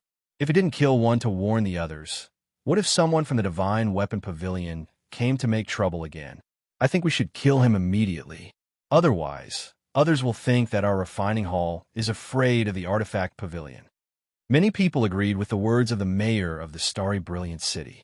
The killing intent in the eyes of the old man who was holding Lu Li's neck grew. He looked at Luo Ta, waiting for the order to end Lu Li's life. Whoosh, whoosh, Lu Li's neck was being squeezed, but he could still breathe. He took 2 deep breaths and knew that he had to save himself. Otherwise, he might be squeezed to death in the next second. He gazed at Luo Ta and said, "Senior Luo, I have something to say." Luo Ta did not even look at Lu Li. The old man holding Lu Li's neck said coldly, "Shut up, or I will kill you." "Sir." Lu Li did not shut up. Instead, he continued, "You can kill me, but before that, can you say something to me? It is my fault to kill those artifact slaves, but I had no other choice. Don't let others take advantage of you. Also, if you kill me, I promise you that Master Jiang will be angry with you. Even Patriarch Ing will ask about this." "What?" Luo Tuo turned around at the mention of Patriarch Ing. The other powerful warriors looked at Lu Li in surprise. Luo Tuo asked, "Are you related to Patriarch Ing?" "It's not really related." Lu Li shook his head and explained, "But you can send a message to Craftsman's sect. I believe someone will be here soon. I think Craftsman's sect will send someone to ask about this. If I am lying, you can sentence me to death by dismembering my body." Lu Li had a feeling that Patriarch Ing had seen what he did at the competition of craftsmen. Patriarch Ing knew very well that Lu Li was the one who made the relics, and it had nothing to do with Qian Huanhan. Patriarch Ing seemed to be paying close attention to Lu Li. Now that Lu Li was about to be killed, Patriarch Ing might ask about this. Hearing Lu Li's words, Ling Hong became anxious. Yin Tiangang pulled a long face. Ling Hong sent a message to the master of the Starlight City and then crushed a jade talisman. The master of the Starlight City sneered and shouted, "Don't listen to his nonsense. He is just a disciple, and he is talking big. Why don't you say that you are related to our master? Patriarch Bu, just kill him. He is just a nobody, and he is wasting our time." Lu Li threw the master of the Starlight City a glance and said calmly, "Lord, why are you in such a hurry? Are you afraid? Are you afraid that something might happen if you delay? Are you afraid that your collusion with the Cabinet of Cloud will be exposed? Are you afraid that Craftsman's sect will come and trouble you?" What? Many powerful warriors turned to the master of the Starlight City and then to Ling Hong. Ling Hong had been traveling on behalf of the Cabinet of Cloud. Many people knew him. Nonsense. The master of the Starlight City flew into a rage. A sword appeared in his hand. He dashed over and shouted, "You bastard! How dare you slander me? I will grind your bones and scatter your ashes." The master of the Starlight City shook his sword. An invisible ray of sword energy whooshed toward Lu Li's side. Patriarch Bu, who was holding Lu Li's hand, frowned and turned to Luo Ta. "Stop," Luo Tuo said. Patriarch Bu turned around and moved Lu Li to the other side. At the same time, Patriarch Bu's hand glowed in a yellowish hue. He pointed at the void, and a yellowish round shield appeared to block the invisible ray of sword energy. Patriarch Tuo, the master of the Starlight City, stopped in his tracks. He looked at Luo Ta, feeling wronged. But the latter did not pay attention. He waved his hand and said, "Send a message to Craftsman's sect and tell them what happened here. Is Dragon Shueisha here? Tell him to come."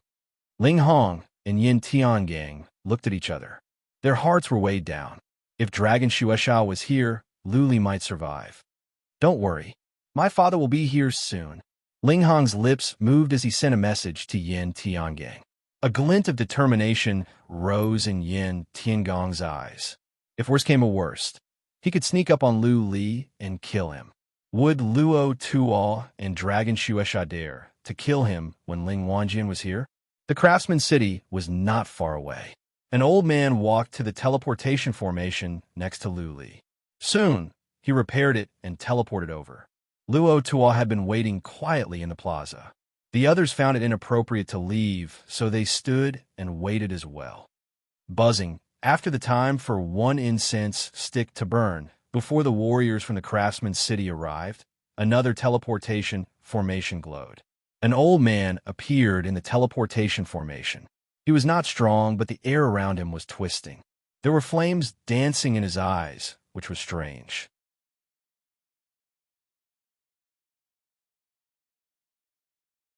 Chapter 1335. As soon as Ling Wanjian came out, he attracted many people's attention. After all, it was quiet at the moment. Someone was suddenly teleported here, and the space around him was twisted. Naturally, such a strange thing would attract people's attention. Anyone who looked into his eyes was instantly attracted by his eyes. They felt as if there was a world of flames in his eyes. That world was very mysterious and could make people immerse themselves in it. The moment Ling Wanjian came out, Ling Hong took action. This was what Ling Hong and Ling Wanjian had agreed on. Ling Hong would kill Lu Li, and Ling Wanjian would protect him. Would Luo Tuo kill Ling Hong and become enemies with the Cabinet of Cloud for the sake of Lu Li? Ling Hong did not move. The ring on his hand glowed. Then, an insect with long hair flew toward Lu Li silently. 1,000 poisons.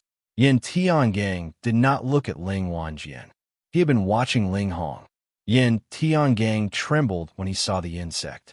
1,000 poisons was a famous poisonous insect on the list of poisonous creatures in the divinity, ranking number 5. It was said that there were over 10,000 kinds of poisons on the insect. Anyone bitten would die unless there were powerful warriors from the Hall of Life and Death to save them. Most importantly, these poisonous insects could pierce through armor. Even a transcendent grade divine artifact would not be able to block these poisonous insects. Also, the insect was strong and could not be killed easily. The only weakness was that it was not fast enough. Powerful warriors could run away when they saw the insect. Luli was in Patriarch Boo's hand. Without Patriarch Boo's help, Luli would not be able to fend off the insect. Once Luli was bitten, not even Holy Princess would be able to save him. Ha! Ling Wanjian suddenly laughed.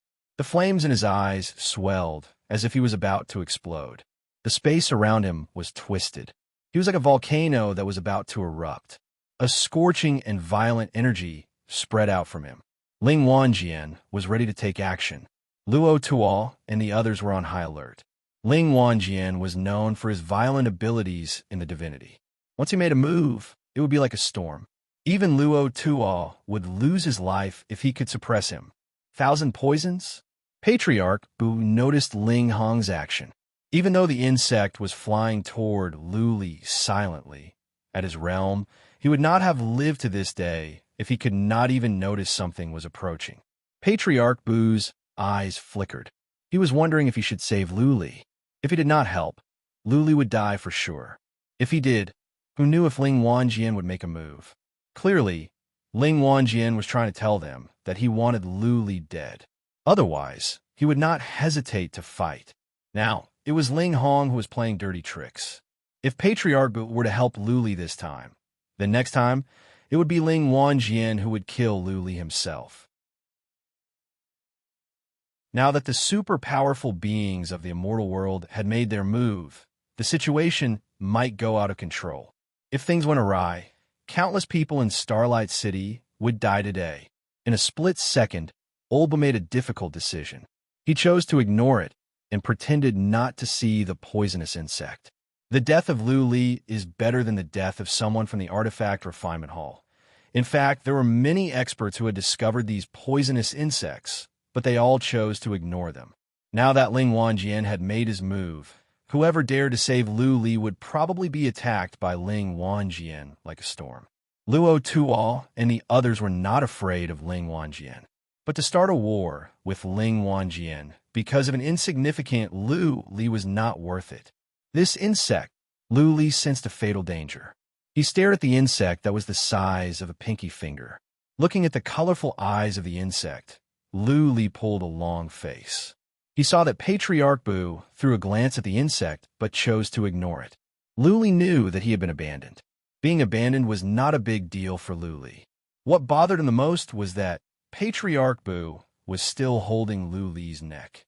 Luli's divine energy was sealed off. He could not even use the wicked bead. Luli could only watch as the insect came. Am I going to die? Luli remembered the girl he saw at the Craftsman City. He felt sorry. If he could see his sister one last time, he would feel it was worth it even if he died. 100 feet, 5 feet, 10 feet. Luli could see the fangs of the insect clearly. The insect was flying close to the ground, and its target was his left leg. Luli wanted to take out the wicked bead to let out the warlord skeleton. However, his divine energy was restrained, and the wicked bead could not be used. He could only watch as the insect approached. Whoosh! When the insect was getting close to Luli, a shrill voice suddenly came out. The silence was broken, and the suffocating atmosphere was almost ignited. Swish! Swish! Swish! Everyone's gaze turned towards the direction of the sound. They saw a speck of starlight, just a speck of light. That of light was coming toward Luli at a horrifying speed. So fast, Ling Wanjian and Luo Tuol were taken aback. The speed of the attack was so fast that it was even faster than theirs. It was too late for them to stop the dot of light, even if they wanted to. Bang! The dot of light hit the insect. The insect was smashed away and then exploded in midair. The small insect was torn into pieces. Poisonous blood sprayed in the air. Ah! 2 warriors were stained by the poisonous blood. They hugged their bodies and rolled around. However, after 2 miserable cries, they turned into bones right before everyone's eyes. In the end, the bones were corroded and turned into a pool of dark blood. Hiss, hiss, many gasped. Luli was drenched in a cold sweat. The insect was too venomous. Just a little bit of the poisonous blood could corrode the bones. If one were bitten, he would end up like the 2 warriors. Ling Wanjian, Luo Ta, and Patriarch Bu did not pay attention to the warriors who were poisoned to death.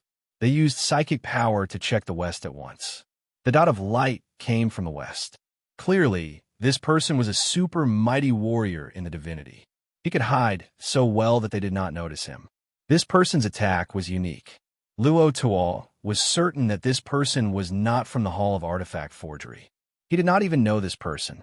Among the powerful warriors that Luo Tuol was familiar with, there was no one that knew how to attack like this. What? Luo, Tuol, Patriarch Bu, and the others were shocked. They used psychic power to check the west, but found nothing, not even a trace of abnormality. How is this possible? Luo Tuol used psychic power to check other places in the city. He could not believe it. That powerful warrior had just used his attack. How could they not notice him? After checking the entire city and making sure that this person was not there, Luo Tuol, Patriarch Bu, and Ling Wanjin's expressions changed. That powerful warrior had just used his attack, but they could not find him. There were only two explanations. Either this person's art of escape was unparalleled in the world, and he left after releasing the attack, or this person's combat strength was much stronger than theirs. Given their current strength, they could not detect him. Ling Wanjian, Luo Tuol, and Patriarch Bu were super mighty warriors in the divinity. Only supreme warriors in the divinity were stronger than them.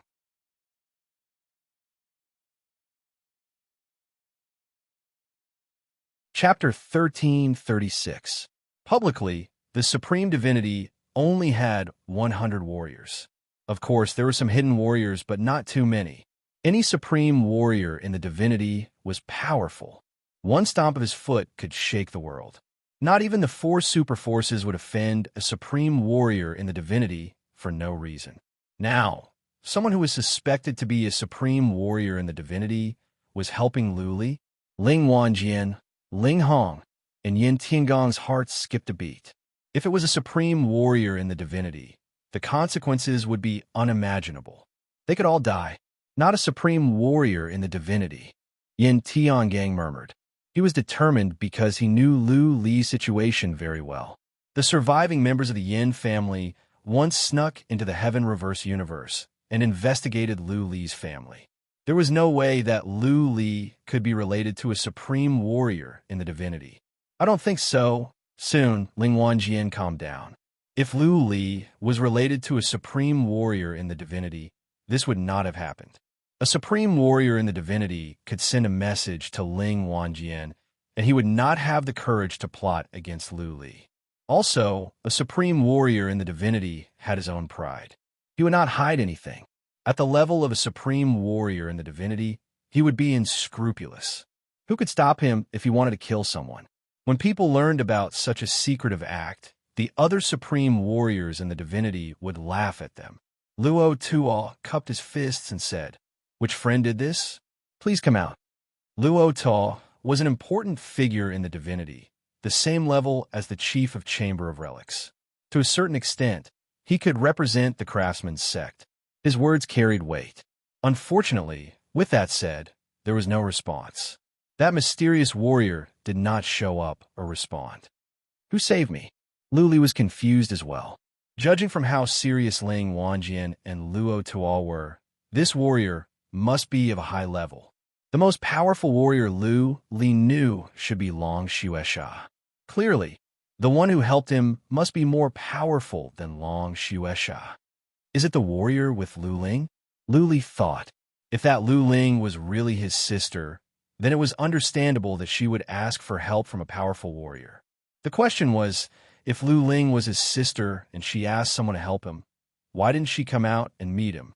That expert from before was able to make Ling Wanjian and Luo Tuol so nervous, which meant that his strength was above Luo Tuol and Ling Wanjian's. Even if he showed himself, he could easily suppress everyone present.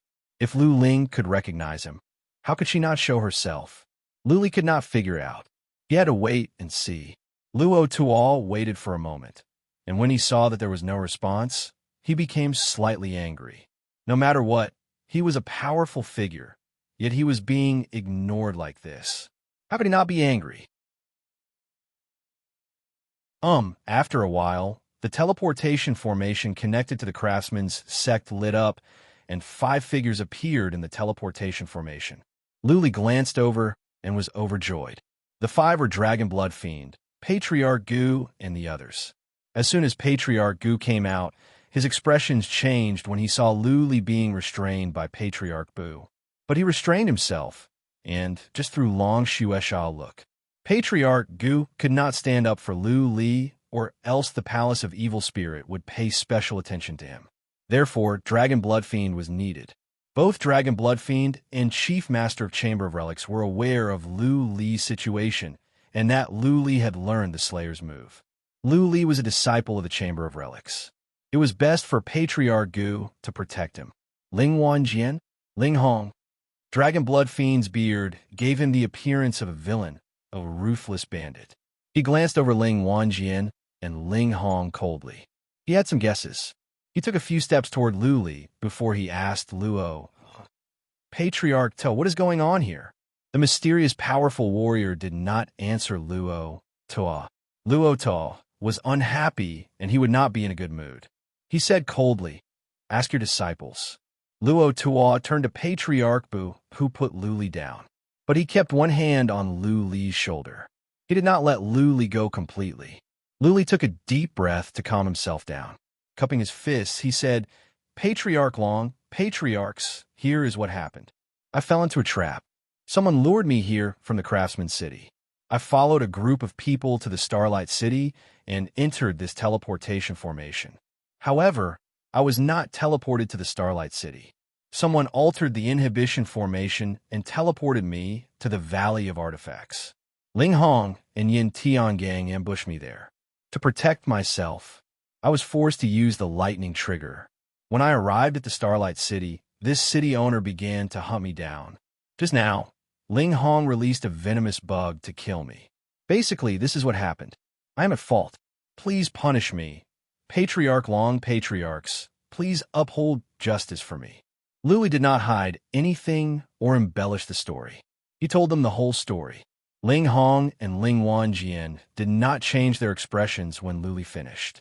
Instead, the city owner of the Starlight City was taken aback.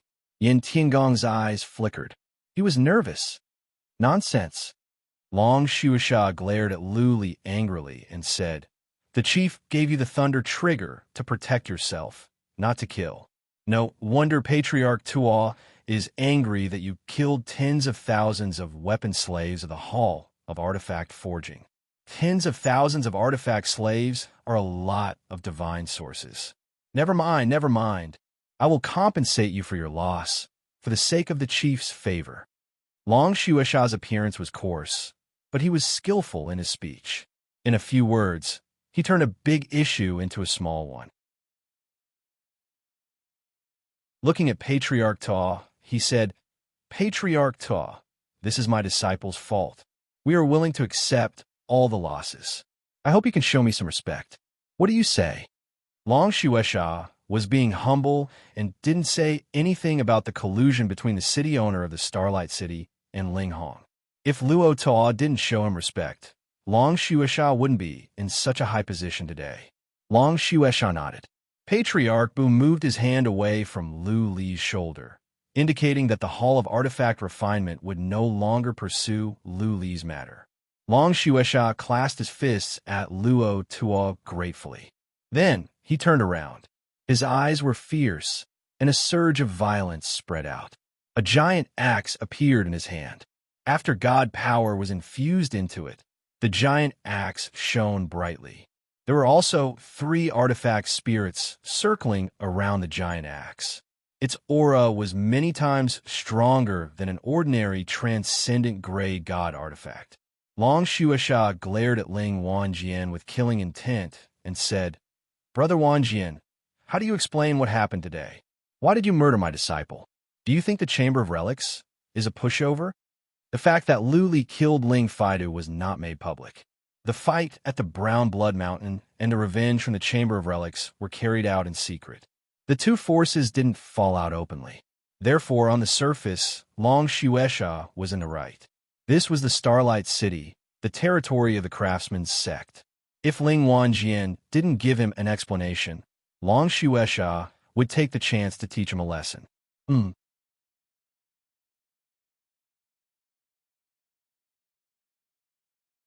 Chapter 1337.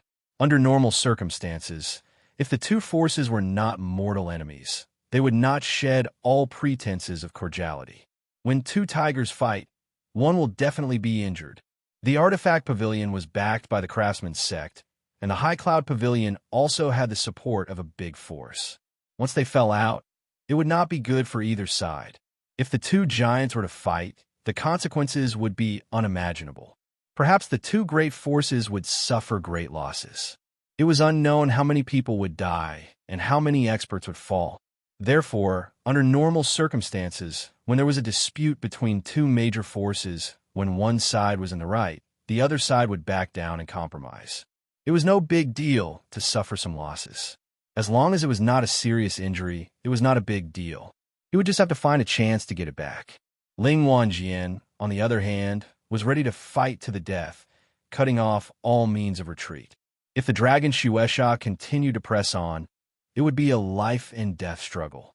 As a matter of fact, Ling Wanjian had no other options. His grandson was killed by Lu Li, and he was humiliated. Last time, not only did the Brown Blood Mountain fail to kill Lu Li, but the Cabinet of Relics took revenge on the Cabinet of Cloud. The Cabinet of Relics lost many disciples. Once again, the Cabinet of Cloud was humiliated. The plan this time was huge, but it still failed at the last step. This made Ling Wanjian furious. Furthermore, Long Shuesha was very overbearing. If Jiang Yi didn't act more forcefully, not only would he lose all his face, but he might also lose Ling Hong. His favorite grandson was dead, and now his only son was going to take the blame? Then what was the point of living? He might as well die in battle. Ling Wanjian's sudden unyieldingness enraged Long Shuesha. Elder Gu's eyes surged with killing intent. The other three elders were a little nervous. Once Long Shuesha and Ling Wanjian fought, it might trigger a war between the High Sky Pavilion and the Divine Artifact Pavilion. All experts had their pride and dignity. If Ling Wanjian didn't admit defeat, Long Shuesha wouldn't be able to back down. He could only sneer and say, "Brother Wanjian, I heard that your intent of fire is extremely close to the perfection realm. Should he let Blood Fiend have a taste of it? It just so happens that my heavenly fiend true meaning is about to reach the great perfection realm." Long Shuesha made his stance clear. As the top expert of the Divine Artifact Pavilion, he naturally could not back down in such a situation. Otherwise, he would not only lose face, but also the entire Artifact Pavilion, and even the Craftsman's sect. Ha ha ha! Ling Wanjian laughed loudly, and looked at Long Shuesha without fear. He said, "Brother Shuesha, since you were so kind, it would be impolite of me to refuse. Shall we go out and have some fun?" Long Shuesha nodded slightly, his battle intent surging. He wasn't confident that he could defeat or kill Ling Wanjian, but since he had been forced into a corner, he had no choice but to fight. At that moment, the teleportation formation behind Long Shuesha and the others lit up. Long Shuesha was about to soar into the sky when he subconsciously stopped and looked behind him. Three figures materialized in the teleportation array. Long Shuesha and the others were astonished when they saw them. Luo, Tall, Old Boo, and the others were startled, but they quickly came forward and bowed. "Greetings, Elder Crane, greetings, Elder Hawk." The Dragon Blood Fiend, Elder Gu, and the others also bowed. Elder He was a famous expert of the Craftsman's sect, and there was no need to mention Elder Ying's identity. He was a divine craftsman master. The other person was actually Luo Huang, the new generation's craftsman king. Long Shuesha and the others were of higher seniority. Therefore, they didn't bow to Luo Huang. They merely nodded. Elder He had blue hair and a smile on his face. He looked like a harmless and kind old man. He looked around with a smile and said, "Why is it so lively here? Shuesha, I heard that you're going to fight with someone. This old man has always loved to fight. Why don't you give this opportunity to this old man?" Swish, swish, swish, Ling Wanjian, Ling Hong, and the others were pale. Ling Wanjian was even filled with grief and indignation. Others might not know who elder he was, but he knew better than anyone else. Elder he ranked 103 on the list, very close to the level of a supreme warrior in the divinity. Elder he wanted to fight with him? Wasn't that bullying? Also, this was between him and the Chamber of Relics. If Elder he was involved, then it would be between the Cabinet of Cloud and the Craftsman's sect. How could he make an enemy of the Craftsman's sect? Long Shuasha, Patriarch Gu, and the others were taken aback. Luo Toal and the others were surprised as well. That being said, Luo Toal felt lucky that he didn't kill Lu Li right away. Otherwise, it would have been a disaster. Lu Li said that he was related to Patriarch Ying. It seemed that their relationship was not shallow. Otherwise, Patriarch Ying would not have asked Patriarch he to deal with Ling Wanjian. After a moment of silence, Long Shuesha was overjoyed. Ling Wanjian should be more powerful than he was. He could be defeated or even killed by Ling Wanjian. Now, that Patriarch he had come forward, Long Shuesha was more than happy. Long Shuesha bowed and said, "Since Patriarch he is in such a good mood, I will not say no." Patriarch he nodded with a smile. Then, he looked at Ling Wanjian and said, "You are Ling Wanjian, right? Since you dare to make trouble at the territory of the Craftsman's sect, you must be well prepared. How about this? You take 10 strikes from me. If you can survive, I will let you go. What do you think?" Patriarch's words were light, and he was still smiling. However, his words made Ling Wanjian and the others feel as if a bucket of cold water had been poured over their heads. Ling Wanjian was only ranked in the hundreds on the divine list. He might be ranked in the hundreds, but his combat strength was several levels lower than Patriarch. Most importantly, Patriarch he had a saint-grade divine artifact. Therefore, Ling Wanjian might not even be able to take one move, let alone 10 strikes. Clearly, Patriarch he was bullying Ling Wanjian and was not following the rules. Even though he and Ling Wanjian were of the same generation, their combat strength was far apart. It was like an adult bullying a child. Ling Wanjian didn't want to die yet. He was confident that he could win the fight with Long Shuesha. Even if he lost, he wouldn't die. However, he would die for sure if he fought with Patriarch. He paused, touched his nose, and said, "Patriarch, you are a person of virtue and prestige. This is between me and Long Shuesha. It is not good for you to get involved, is it? What's not good about it?" Patriarch he spread his hands and said, "Are you blaming me for not following the rules? Bullying you, right?" Ling Wanjian couldn't help but retort, "Isn't that so?" "Yes." Patriarch he said with a smile, "Today, I want to bully you. Are you not happy? Since you dare to make trouble here, you should have thought about the consequences of angering the Craftsman's sect. The Craftsman's sect is not to be messed with by any Tom, Dick, or Harry." Ling Wanjian almost spat out blood. It was clear that Patriarch he was trying to intimidate him. Ling Wanjian couldn't beat Patriarch and Patriarch he wouldn't reason with him. He could either fight to the death or admit defeat. Impressive. Lu Li sighed as he watched from the side. Once again, he had a strong desire for absolute power. Without strength, he would be bullied at will, and his life would be in the hands of others. However, with absolute strength, he could be like Patriarch. He could reason with others if he wanted to. He could be rude and unreasonable if he didn't want to. He could oppress others with his power. He had to endure it even if he was not happy. Ling Wanjian felt wronged. He laughed bitterly, and his momentum weakened. He laughed with grief and indignation. Cupping his fists, he said, Good, Patriarch. I admit defeat this time. What do you think we should do?" Patriarch, he put on a kind smile. He said with a grin, "That's right. Don't force yourself if you don't have a strength. Be a coward when you have to. I won't make things difficult for you. I will destroy your son's cultivation and kill the others. Then I will let this matter go."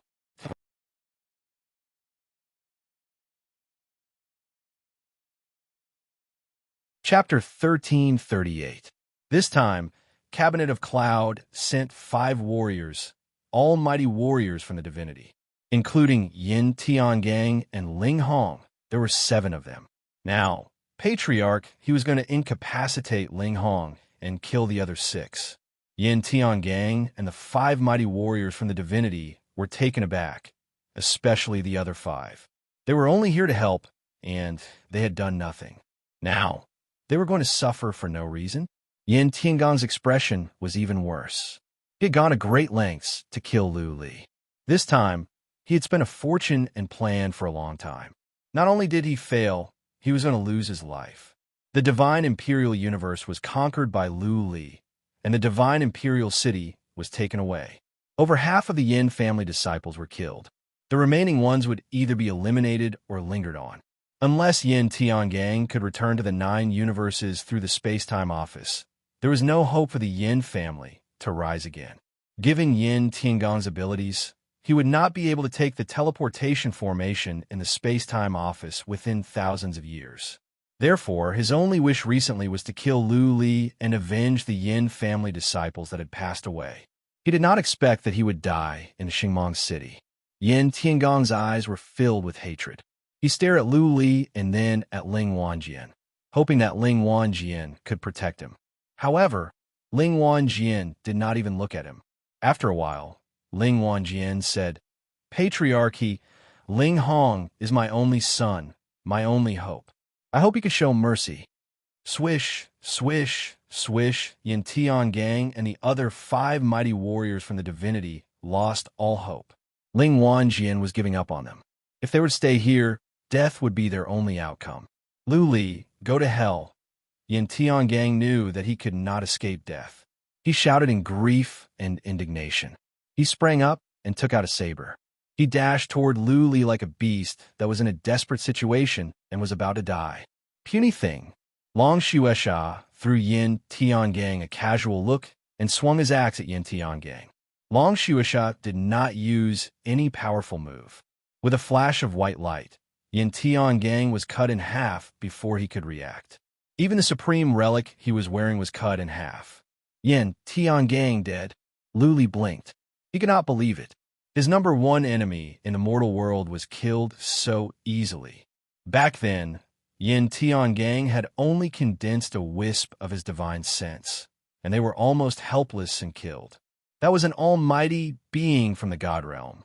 Yin Tiangang, who was more powerful than Emperor of Heaven Reverse, the ancestral god of the Yin family, was killed by the dragon Xuesha as easily as a fly. Absolute strength. Lu Li's eyes were burning with passion. He yearned for more power. He made up his mind that after this incident, he would hand over all matters related to weapon forging to Blood Fairy. He would devote himself to the study of martial arts and increase his combat strength. Run, the High Heaven Pavilion's 5 almighty elders looked at each other, and almost at the same time, they fled in all directions. They all knew that regardless of whether Ling Hong was crippled or not, they would definitely die if they stayed behind. Right now, there was still a chance of survival if they escaped together.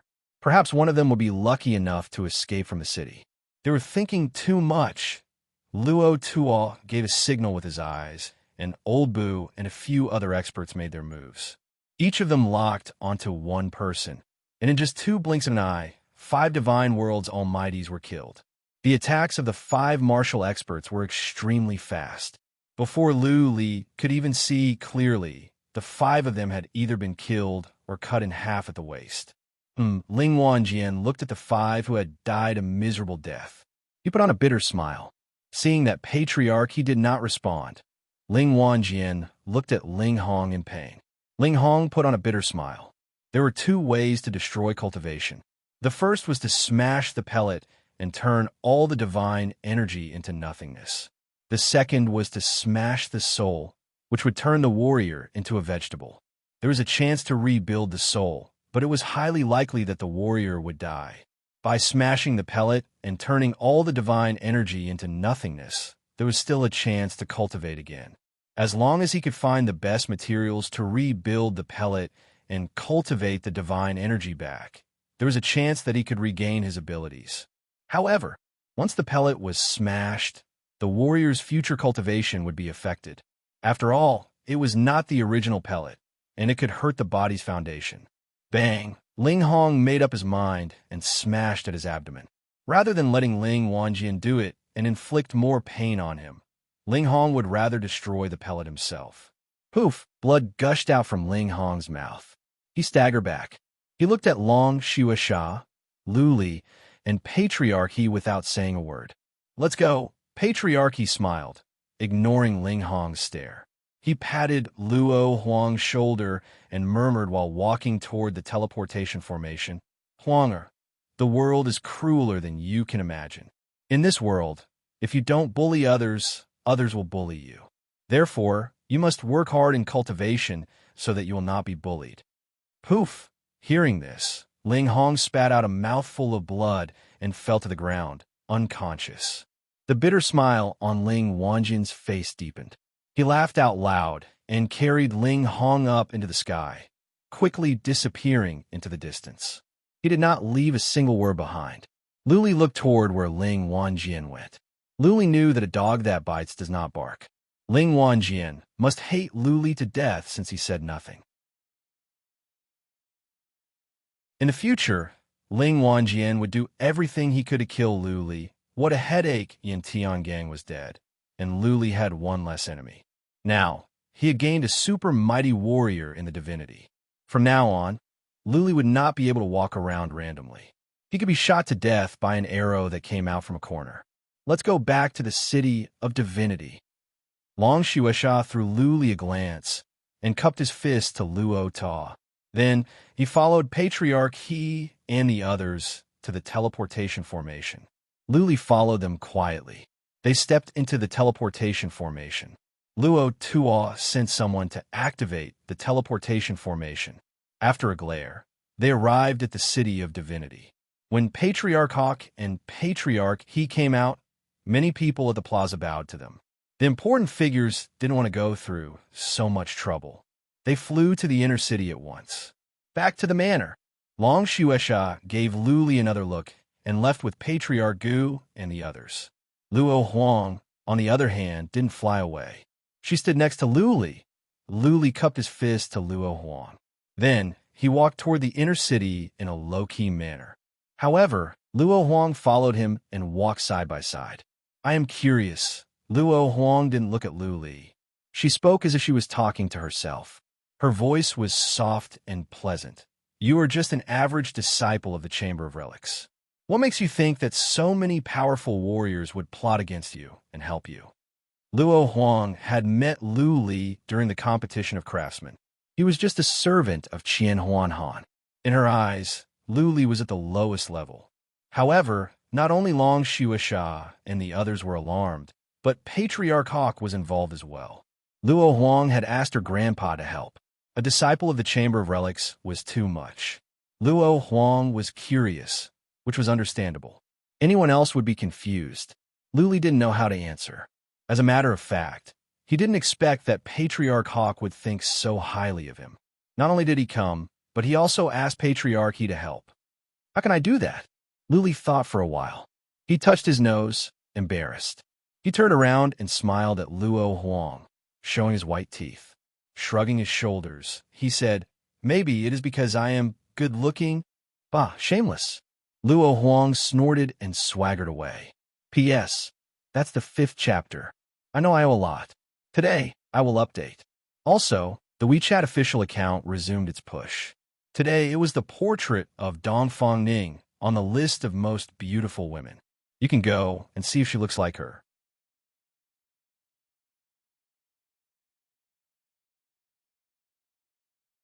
Chapter 1339. Lu Li went back to the yard. Long Shuesha and the others had returned. Qian Huanhan was delighted to see Lu Li back safely. He didn't say much since Long Shuesha and the others were here. Long Shuesha's face was clouded. He raised his head and his beard was standing up. He threw Lu Li a look and snorted.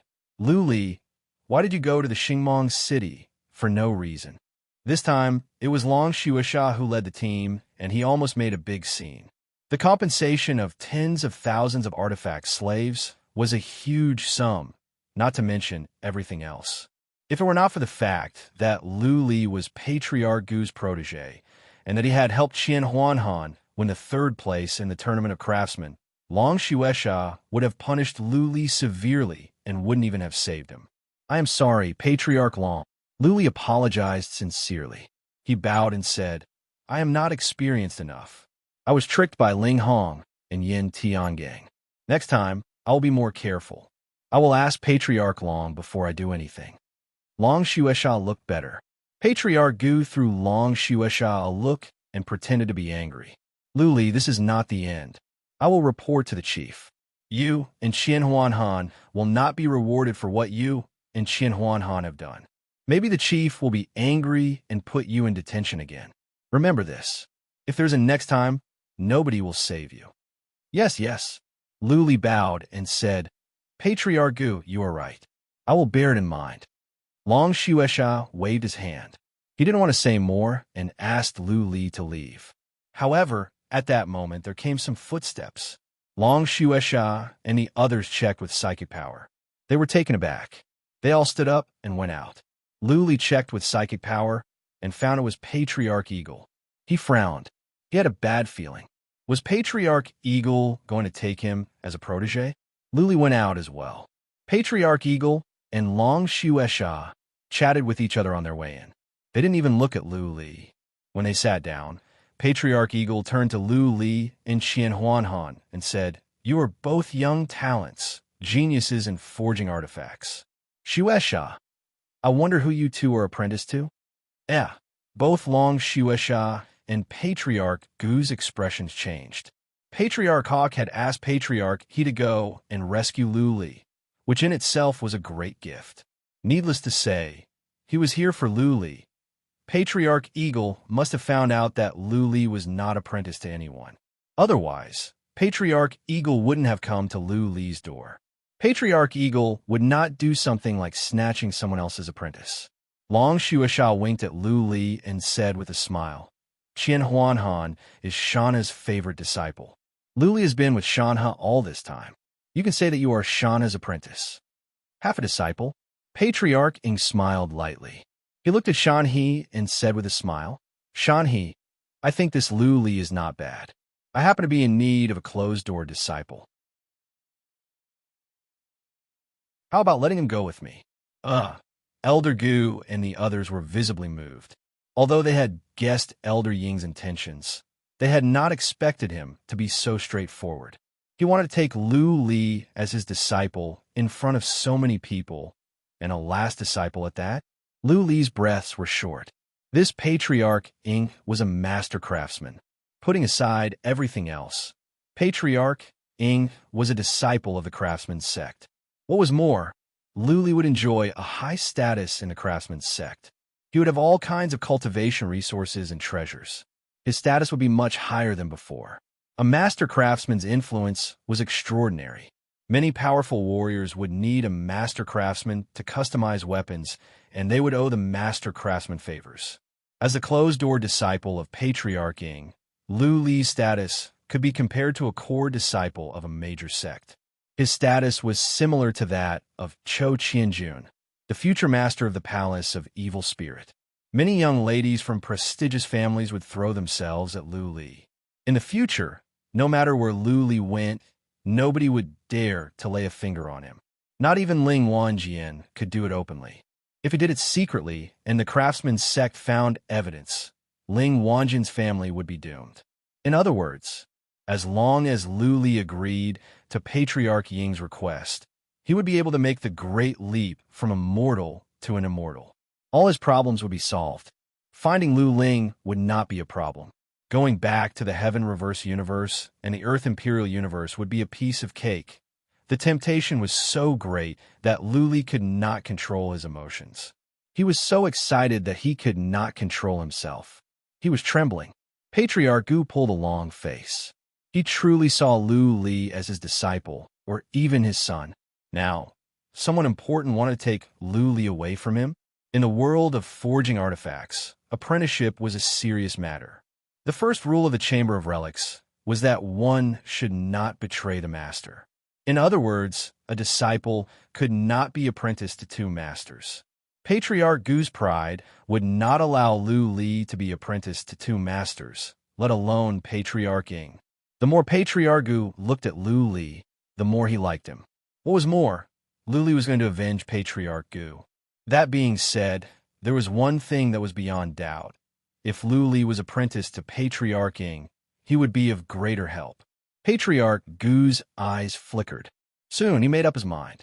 He forced a smile and said to Lu Li, who was tense, "Patriarch Ying, it is useless to ask me. You have to ask Lu Li if he is willing. If Lu Li is willing, personally, I have no objections." In the end, Patriarch Gu chose to let Lu Li go. If Patriarch Gu made it clear that Lu Li was his personal apprentice, Patriarch Gu would not do something like this. By giving Lu Li the choice, Patriarch Gu was letting Lu Li go. If Lu Li wanted to be apprenticed to Patriarch Ying, Patriarch Gu would grant Lu Li his wish. Patriarch Ying nodded. Looking at Lu Li with a smile, he said, "Lu Li, what do you think? I cannot give you too many guarantees. All I can say is that I will do my best to teach you how to forge artifacts and try my best to help you improve your abilities. I will create better conditions for you to grow." Patriarch Ying's words were sincere. Even though he said he could not give Lu Li too many guarantees, his words had given Lu Li plenty. Once Lu Li said yes, he would soar to the sky. Qian Huanhan could not believe his eyes. His heart was pounding. If it were him, he would say yes without any hesitation. Patriarch Ying was a master craftsman. Lu Li's breaths were short. He did not give an answer. Instead, he bowed to Patriarch Ying and then lowered his head in silence. If he said yes, he would soar to the sky, and all the problems he was facing would be solved. It would be good for him, for the Lu family, and for everyone around him. But was it fair to Patriarch Gu? It would be unfair to Patriarch Gu.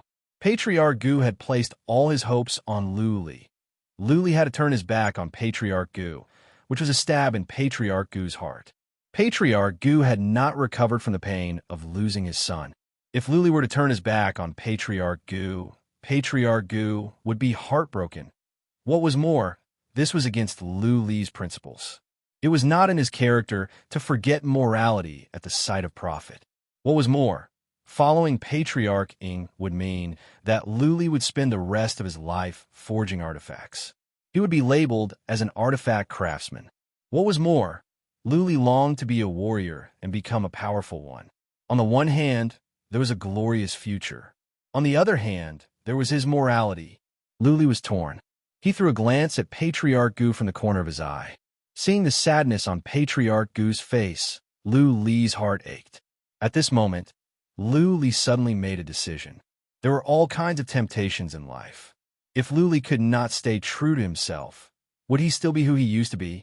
If Lu Li had lost his principles and the heart of a warrior, how far could he go even if he was offered generous conditions? Jiang Yi's eyes regained their clarity, and he bowed to Elder Ying with a determined expression. Then, he said apologetically, "I'm sorry, Elder Ying. I am very grateful for your kindness, but I still wish to stay in the Divine Weapon Pavilion."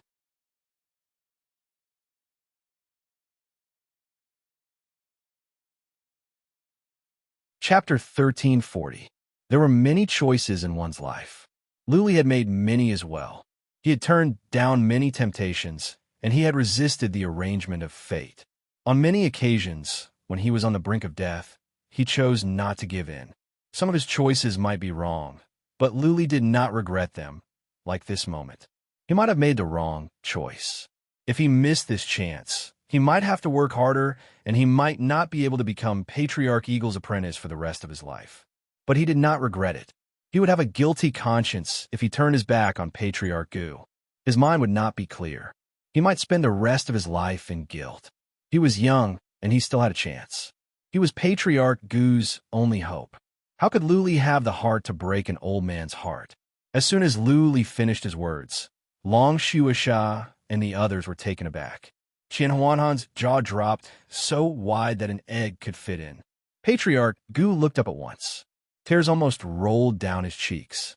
Elder Ying's expression was very calm and did not show much anger. He paused for a moment before asking, "Why?" Lu Li looked into Patriarch Eagle's eyes and said with determination, Because of morality. Ha ha ha ha ha ha ha.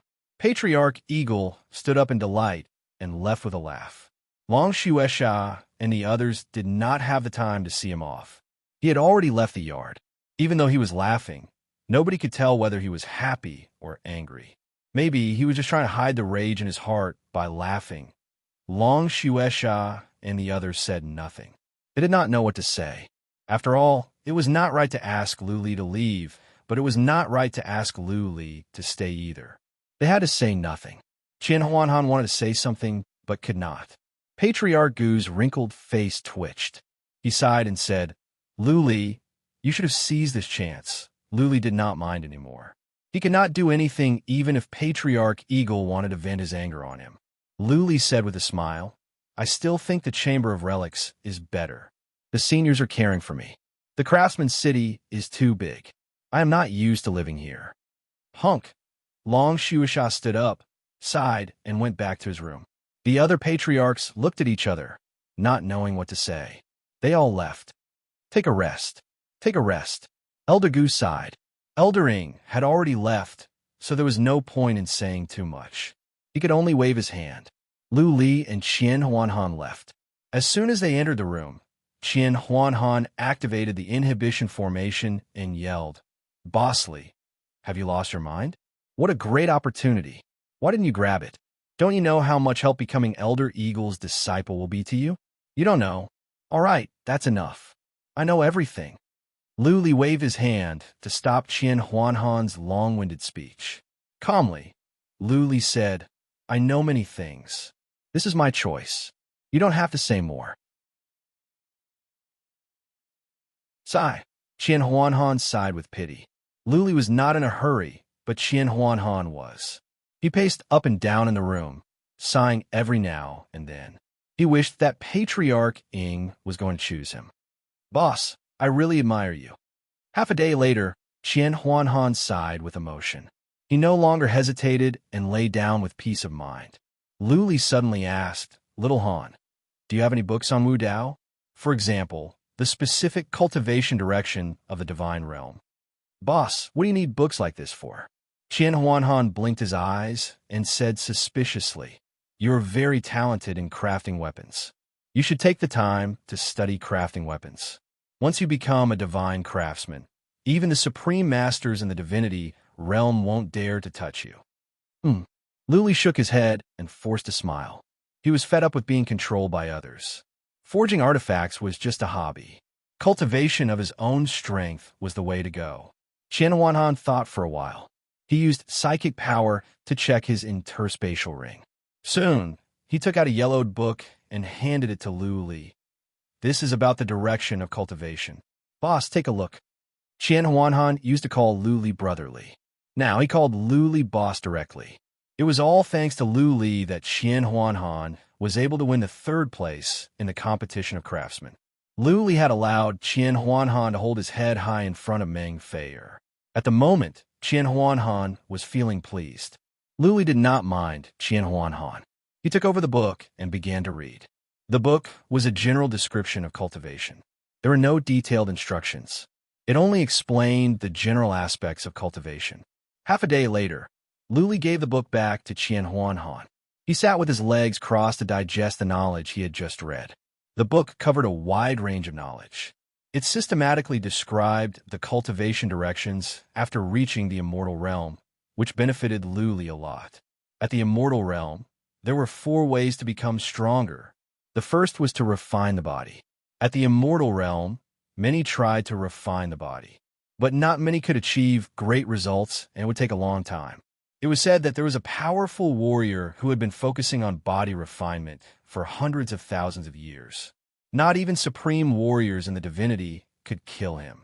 He was known as the one with the strongest defense in the divinity. He was the only one who could become a supreme warrior in the divinity with a strong body. The second was fundamental principle. To study and cultivate fundamental principle was the most common way of cultivation for immortals. To learn the truth from heaven and earth, and then use the force in heaven and earth to form powerful attacks and defenses. Among the powerful warriors in the divinity, fundamental principle was the most common. Fundamental principle could be studied by others in history or created by oneself. According to the book, there were tens of thousands of known fundamental principles in the divinity. Some were strong and some were weak.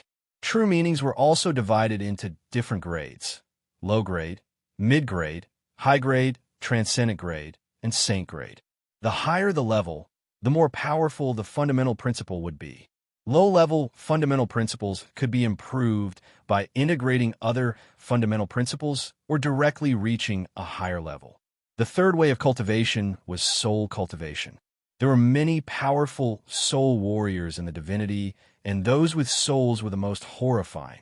They could kill people without leaving a trace.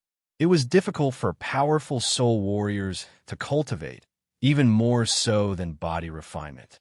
However, once a powerful soul warrior became one, few would dare to mess with them. Powerful soul warriors were the most horrifying. They could kill tens of millions of warriors in an instant. The last way of cultivation was the way of deceit. In other words, it was not the right way, but the unorthodox way. For example, they could refine ghosts and evil spirits, use poisons, or make use of all kinds of treasures. There were all kinds of strange ways to cultivate. Even though it was not the warrior's own abilities, they could use all kinds of strange objects to form a lethal force.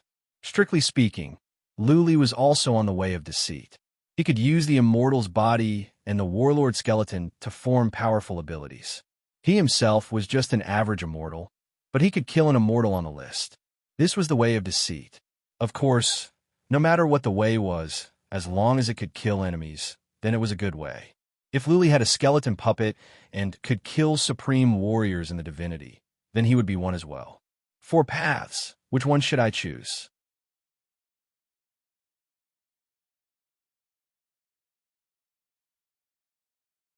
Chapter 1341. Emperor Z claimed that he had the strongest physical body below the third plane in the divinity. His body contained a powerful body refinement method.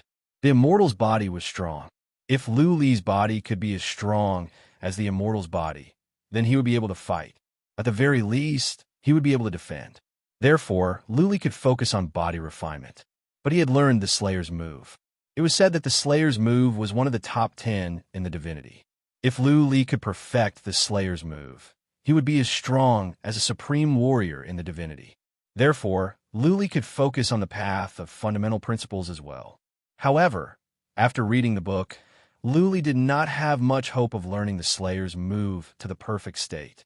The Slayer's move was a self-created one. Only the creator of a self-created move could reach the perfect state, because only the creator could truly understand the profound meaning of the self-created move. The creation of a true meaning required a lot of experience, a lot of feelings, and a lot of thinking. Luli was not the Slayer. He did not experience the Slayer's life and could not understand the essence of the Slayer's move unless he was extremely lucky and experienced the same things as the Slayer. Only in this way could he fully understand the Slayer's move. Soul attacks were out of the question for Luli. He knew some of them, but they were not his forte. Also, without the guidance of a master, it would be difficult for him to have a strong achievement on the path of souls. Deceit? This was not the way to go. It was difficult to become stronger. For example, the warlord skeleton was only that strong. How could Luli improve the warlord skeleton? Luli thought about it and decided to start from 2 aspects. The first was to study the body refinement method in the immortal's body, and the second was to study the Slayer's move. Of course, he chose not to study the Slayer's move on purpose. He could start from other aspects. Comprehending other true intents wasn't necessarily a bad way out. Take Ling Wanjian, for example. He had only comprehended an ordinary true intent of fire, but he was about to comprehend it to the grand perfection stage. His combat strength was also extremely terrifying. Luli went to sleep after he decided on the direction. He had consumed a lot of spiritual energy. He was exhausted both physically and mentally. He needed a good rest. When Luli woke up, Qian Huanhan was already awake. Patriarch Gu had sent a message that they would depart the next day. Lu Li and Qian Huanhan were to stay in the yard and not to go out. The battle of 10,000 craftsmen wasn't just a battle of magical powers. There were also various transactions of divine materials, exchanges between old craftsmen, and so on. Lu Li didn't stay in his room. He went to Lu Shi's manor.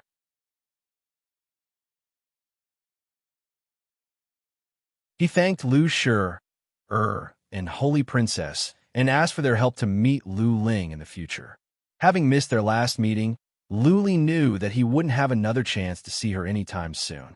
He was about to go back to the Valley of Relics and would not be able to come out anytime soon. He had to count on Lu Shi and Holy Princess. It was not a big deal.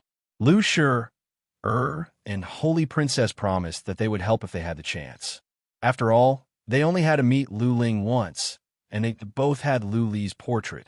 Bidding farewell to the two, Lu Li asked a disciple of the craftsman's sect to see Patriarch Ying. Even though Lu Li had turned down Patriarch Ying's kindness, he was grateful that Patriarch Ying valued him.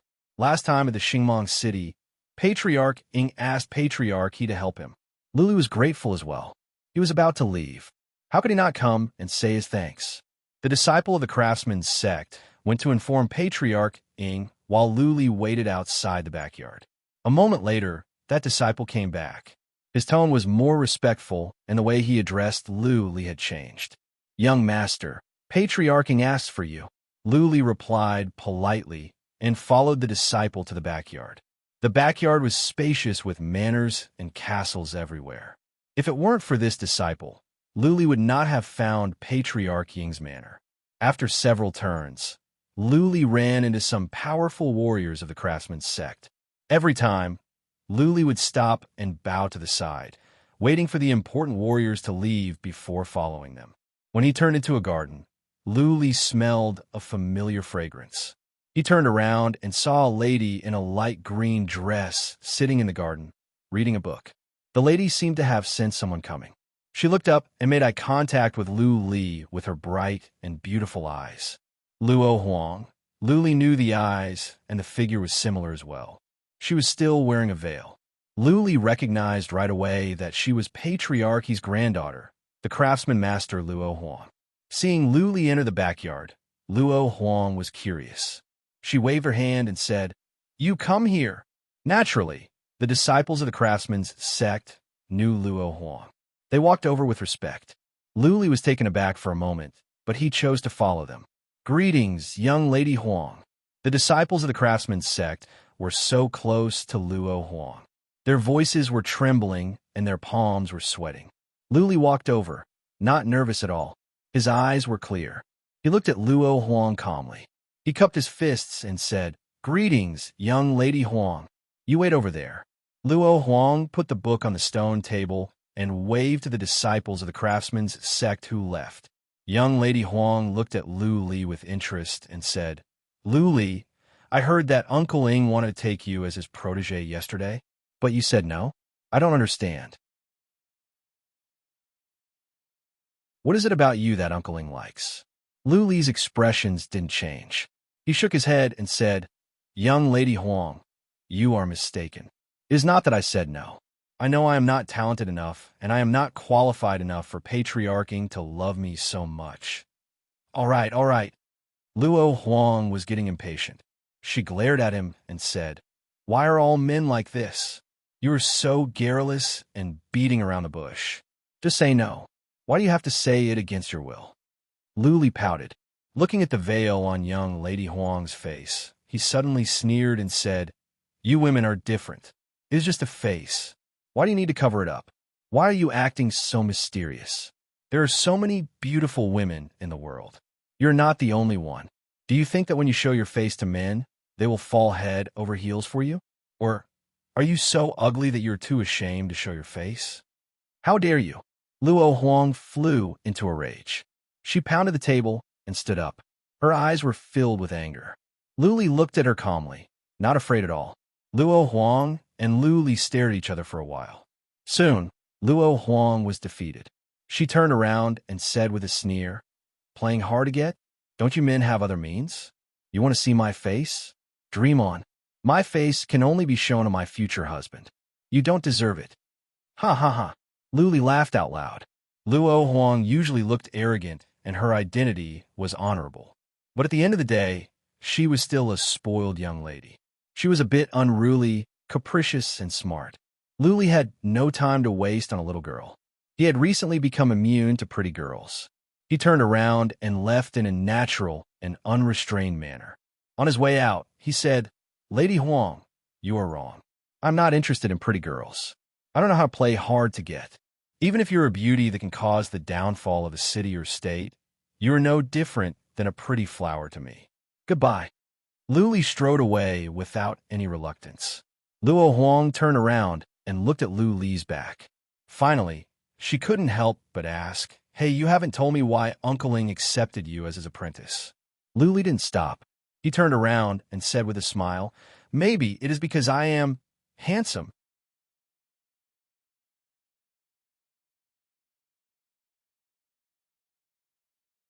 Chapter 1342. Luli didn't have to wait long after he arrived at Patriarch Ying's manor. Soon a servant showed him in, not in the living room, but in the study. Patriarch Ying was sitting in the study with a cup of tea in his hand. He didn't put on airs. He looked at Luli with a smile and said, "Luli, you are here. What can I do for you?" Patriarch Ying's gentle attitude made Luli feel even more grateful. He bowed and said, "Thank you, Patriarch Ying, for saving my life at the Xingmong city." With that said, Luli bowed again and said, "I am grateful for your kindness. I am grateful. If there is a chance in the future, I will repay your kindness." "Okay." Patriarch Ying waved his hand and said, "You are a man. Don't be so sentimental. You are a man who values friendship, and I know that. I was rash yesterday. Tell Gu Shanhe that I am sorry. I don't think we are destined to be master and disciple." Patriarch Ying's words warmed Lu Li's heart. He was touched. Lu Li said, "We cannot be master and disciple, but from now on, Patriarch Ying, you will be one of my most respected seniors." "Senior?" Patriarch Ying looked at Lu Li in surprise. Seeing that Lu Li's eyes were clear, Patriarch Ying didn't mean to claim kinship. Patriarch Ying nodded and said, "Okay. Work hard on your cultivation and study forging artifacts. If you have any difficulties, you can come to me here. Take this jade talisman. If you run into any problems, you can crush it and let me know." Patriarch Ying threw out a jade talisman. Luli took it over and put it away. Then, without saying anything, he just bowed and left. For Patriarch Ying, he might have done something insignificant because he admired a young man. But for Luli, this was a great favor. He remembered it and promised that he would repay Patriarch Ying's kindness when he had the chance in the future. Luli left the manor and walked to the front yard. By the time he passed by the garden, Luo Huang had left. Luli didn't mind. There were many beautiful girls in the divinity, and there were too many young and pretty girls. It was easy for one to become an immortal to make himself prettier.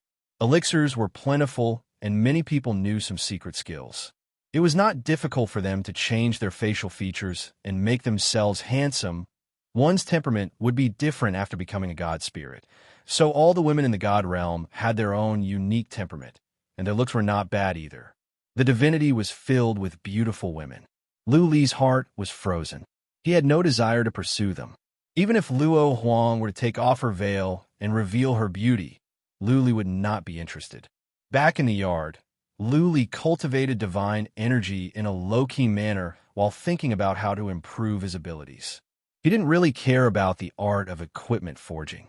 He would go back and read all the books of Tian Lingzi, and then transmit them to Blood Fairy to comprehend.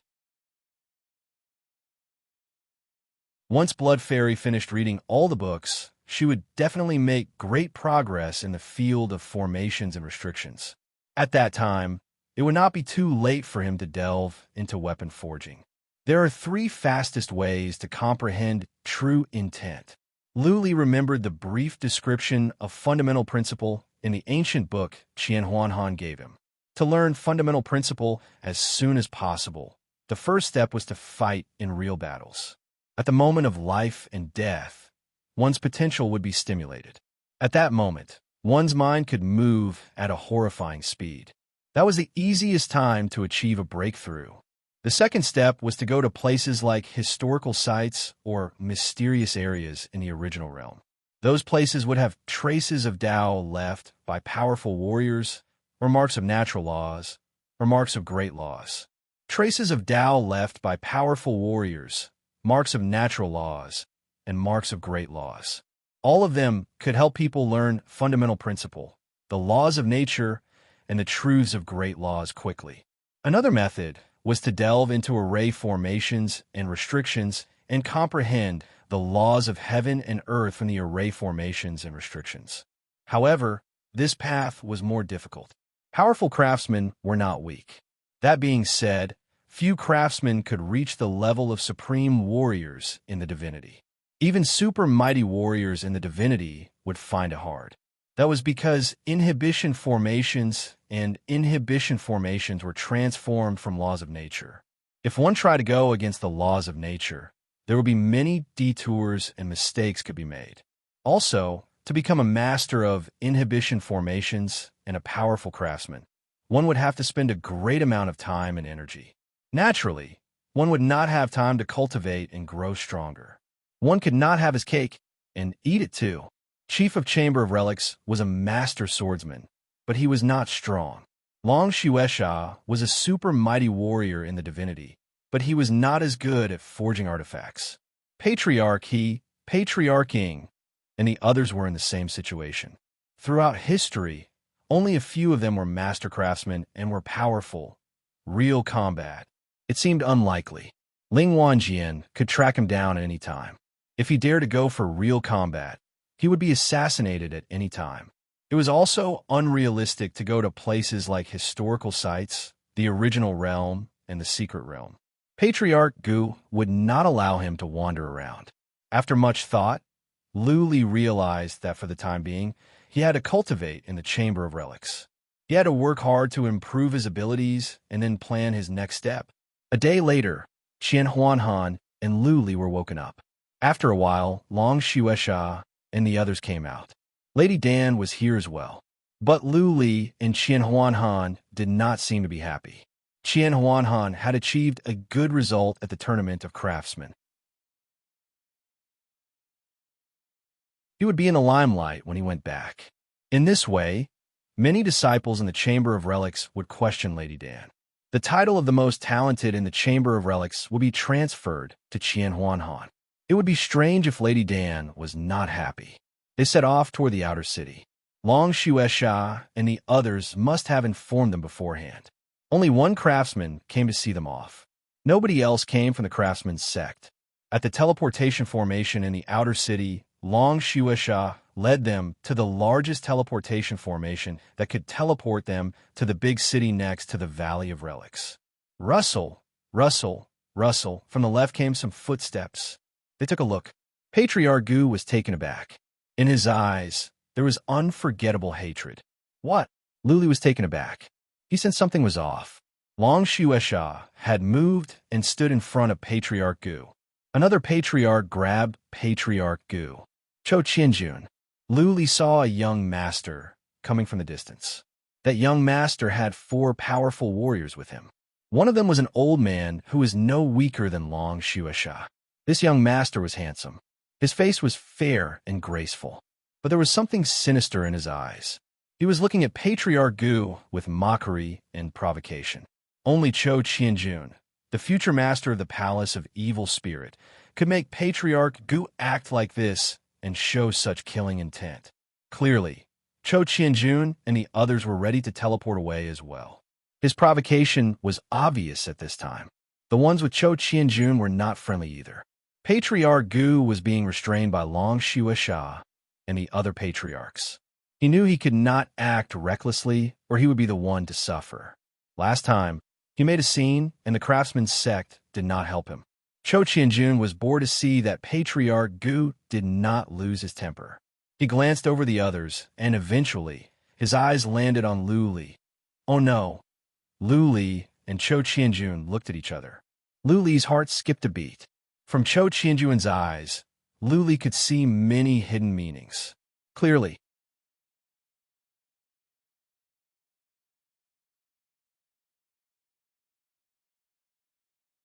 Chapter 1343. When Cho Qianjun looked at Lu Li, he put on a sneer. But he did not linger for long.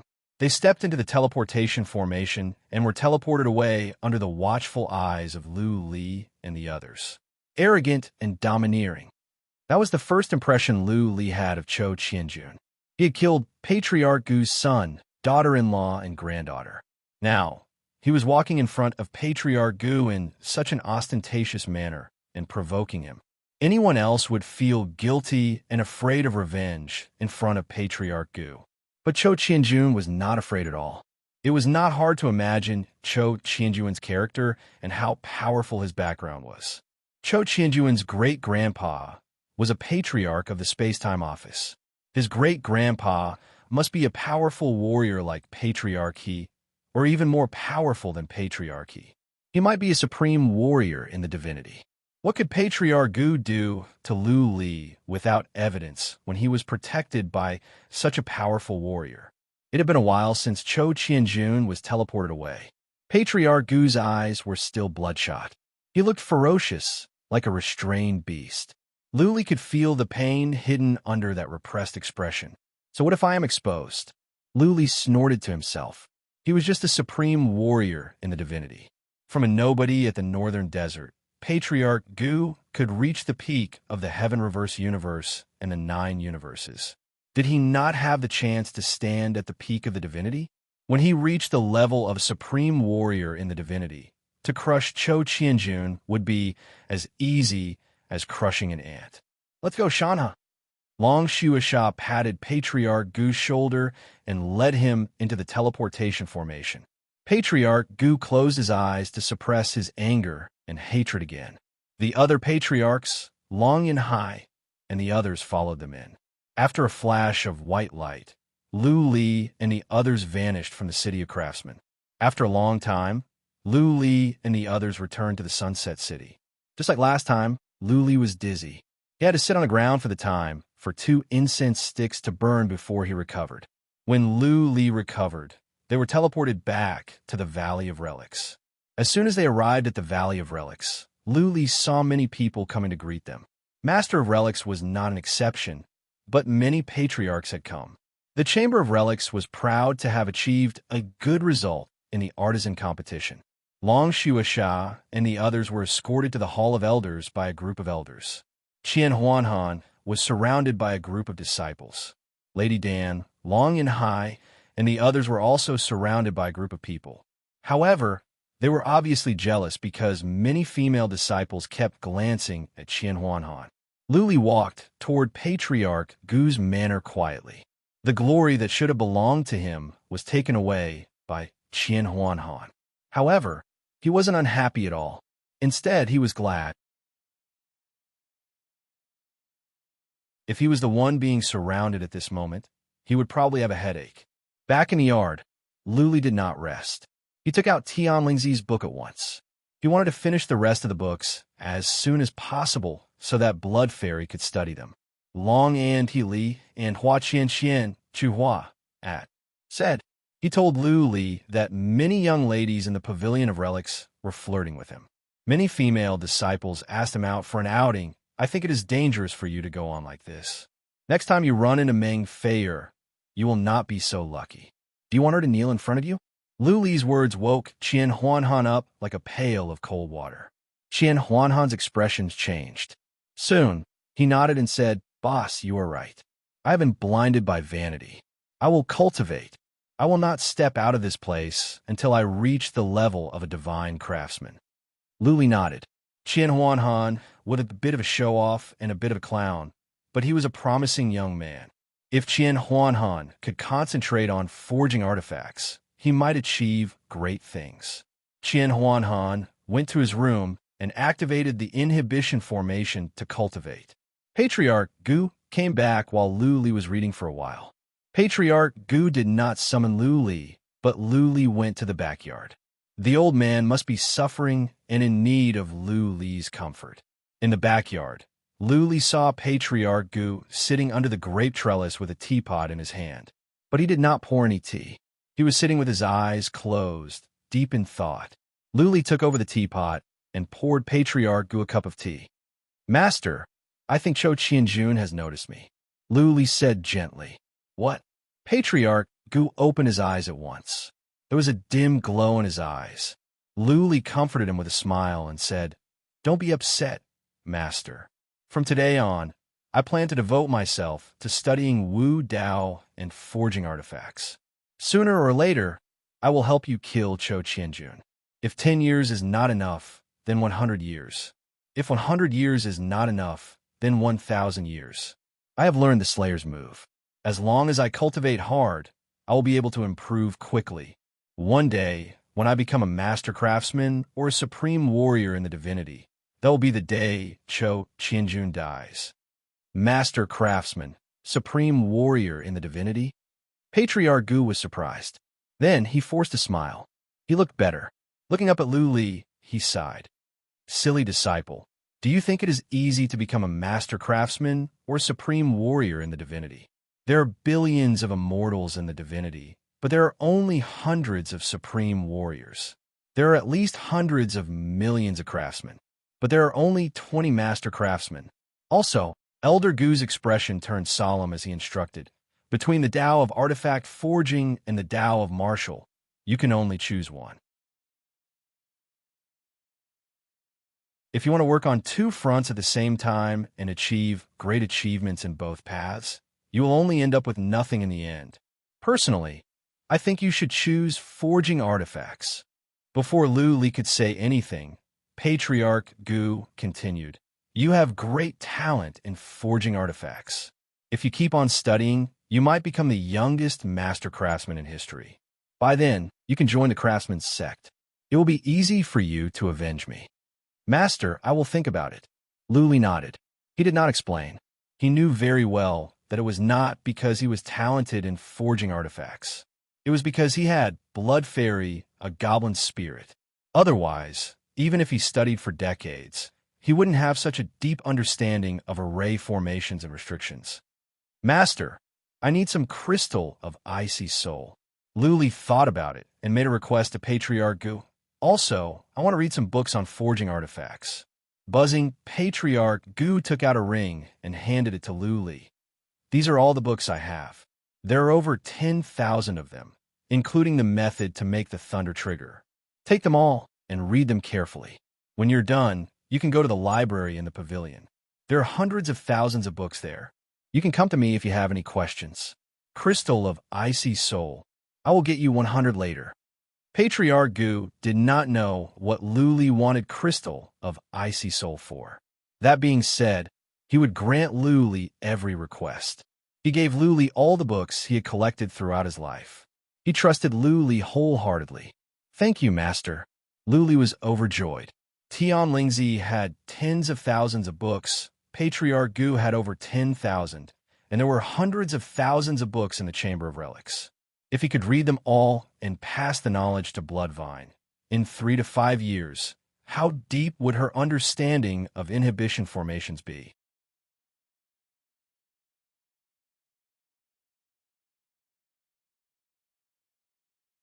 Chapter 1344.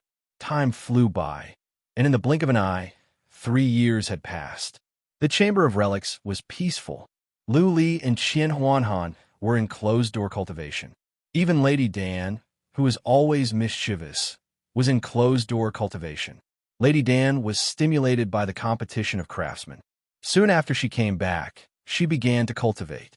She said that she must work harder and strive for the title of Craftsman Master next time. For Lu Li, 3 years felt like only several months. During the 3 years, apart from cultivating Xian energy and improving his soul, Lu Li spent all his time reading. He had finished reading Tian Lingzi's book collection, and so had Elder Gu's book collection. Now, he had entered the library of God Tool Pavilion. There were hundreds of thousands of books in the Chamber of Relics. Though Lu Li did not need to read most of them, they were enough for him to read for a long time. During the 3 years, apart from reading books, he would study fundamental principles every now and then. Unfortunately, he did not make much progress. Other than the real accident, he had comprehended 2 types of divine arts. One was to increase the speed of divine power cultivation, and the other was to cultivate the soul. There were some skills in the library and some in combat, but Luli was not in the mood to study them. After all, he could not leave the valley now. It was pointless to study those skills. In addition, the divine arts in the library were not considered high level. The two divine arts he chose to cultivate were greatly beneficial to his divine power cultivation and soul enhancement. Luli also made a spirit gathering ball, which was formed by 10 large spirit gathering formations.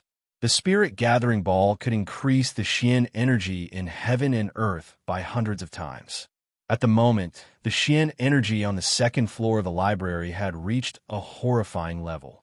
During this time, Luli often went into the wicked bead to study the body refinement skills in the immortal's body. Unfortunately, the formations in the immortal's body were too intricate. Luli did not learn much after many attempts. Blood Fairy had underestimated the intricacies of the formations in the immortal's body.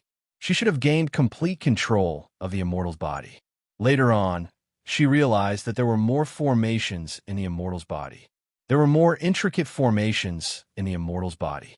It would take a long time for Blood Fairy to gain complete control of the immortal's body.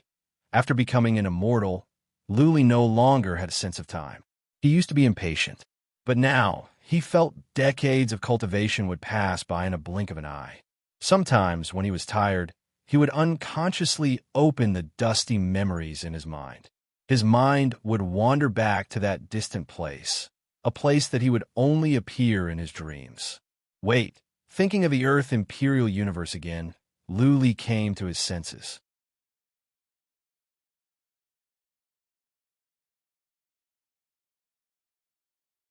Instead, it is fed on the energy of others to strengthen oneself. Hundreds of millions or even tens of billions of people will send energy to you day and night. In this way, you can enjoy the fruits of others' labor and grow stronger. But the energy of faith has a drawback, which is that the energy is mottled and chaotic. After all, the energy of so many people is not pure. It is difficult to consume it. Accidents can happen. One wrong move, and you will die. Therefore, cultivating the energy of faith is an unorthodox way. Patriarch Gu's explanation gave Luli a better understanding of the energy of faith. In the divinity, many people cultivated with the energy of faith. There were some supreme warriors in the divinity who occupied the energy of faith from many universes. However, cultivating with the energy of faith had always been despised by the divinity and regarded as an unorthodox way. If Luli wanted to have an avatar go to the mortal world, he must cultivate the energy of faith. The energy of faith was the bridge between the divinity and the mortal world. Without the energy of faith, how could an avatar go to the mortal world across such a long distance? Cultivating the power of faith required a very long time. According to Elder Gu's description, if one cultivated the power of faith and received it, their soul would become impure in the future. This would have a huge impact on their future cultivation.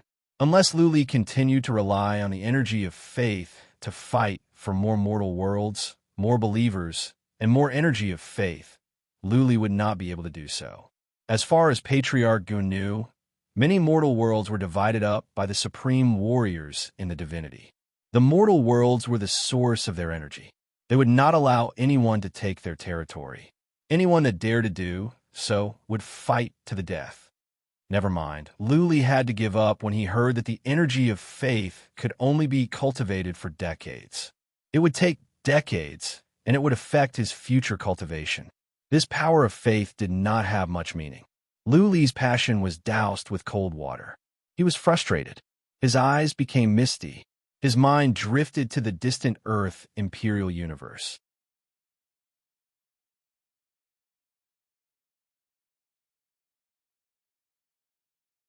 Chapter 1345.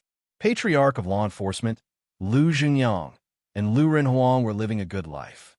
On the other hand, Jiang Qiling, Bai Qiuxue, and Bai Xiaoshuang were having a hard time. Luli had been in the divinity for several years without any news. If it were not for the fact that his jade talisman of life was still intact, everyone would have thought that he was dead. Patriarch of Law Enforcement and Lu Zhengyang had no hope of becoming immortals. Therefore, they focused on running the Lu family. Before Lu Li left, he laid a solid foundation for the Lu family. The Lu family developed in the Earth Imperial Universe in a low-key manner. Jiang Qiling, by Qiu Xue, and by Xia Shuang missed Lu Li day and night. They were exhausted. Jiang Qiling and by Qiu Xue were fine. They would cultivate often, so their lives were not so hard. Bai Xia Shuang was a restless person. Many times she wanted to cultivate, but she would stop soon. She was alone and miserable.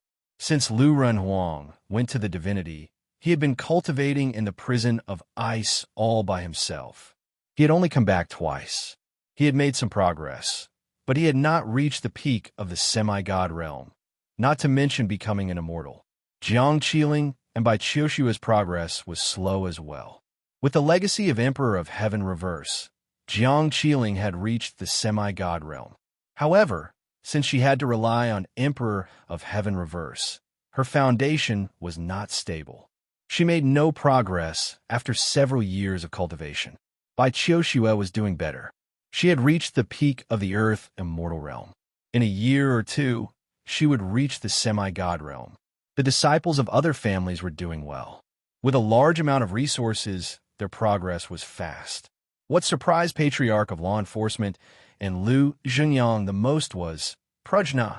In just a few years, Prajna had progressed from the human sovereign realm to the semi-god realm. Her cultivation speed was horrifying, even faster than Lu Li's. Prajna had returned to the secular world. She was in her budding age. At such a young age, she was pursued by many young masters. The best young masters of the Jiang family, Lu family, and Yi family all expressed their love. Many regarded Prajna as a goddess and would marry anyone but her. Unfortunately, Prajna was cold to everyone. She would slap away anyone who dared to pester her. She would not be humiliated by anyone. Two young masters of the immediate family were almost slapped to death. Many people were fuming. When they went back to their families to complain, they were told about a rumor. It was said that Prajna was in love with Lu Li but was turned down by him. Later on, Lu Li said that he would only accept Prajna if she became an immortal and went to the divinity to look for him. After this rumor spread, no one dared to have any ideas about Hanya anymore. After all, Prajna could be considered Lu Li's woman.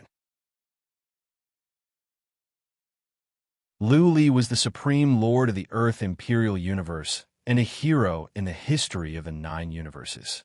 With the divine city and the protection of Blazing Hua and Chun Tianxian, the families of the Heaven Reverse Universe and the Lu family were living a comfortable life in the 9 universes.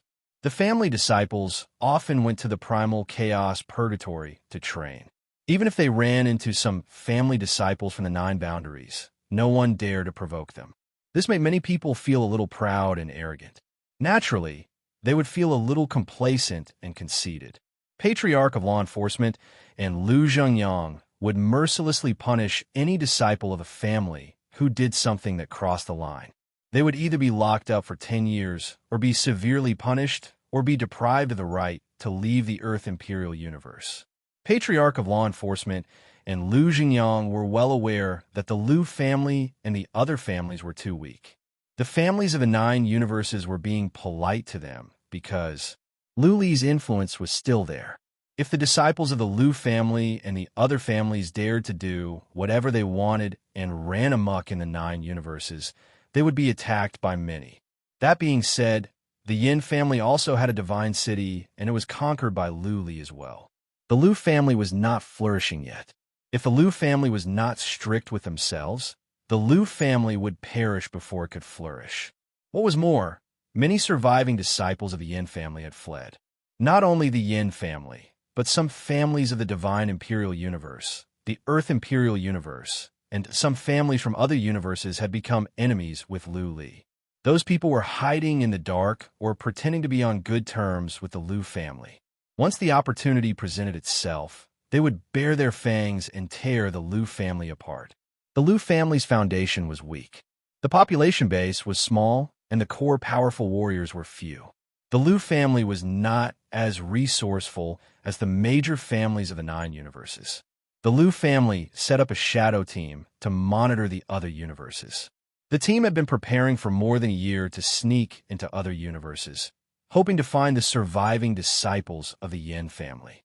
However, in less than a month after they were sent out, more than half of them were assassinated. Nobody knew who did it.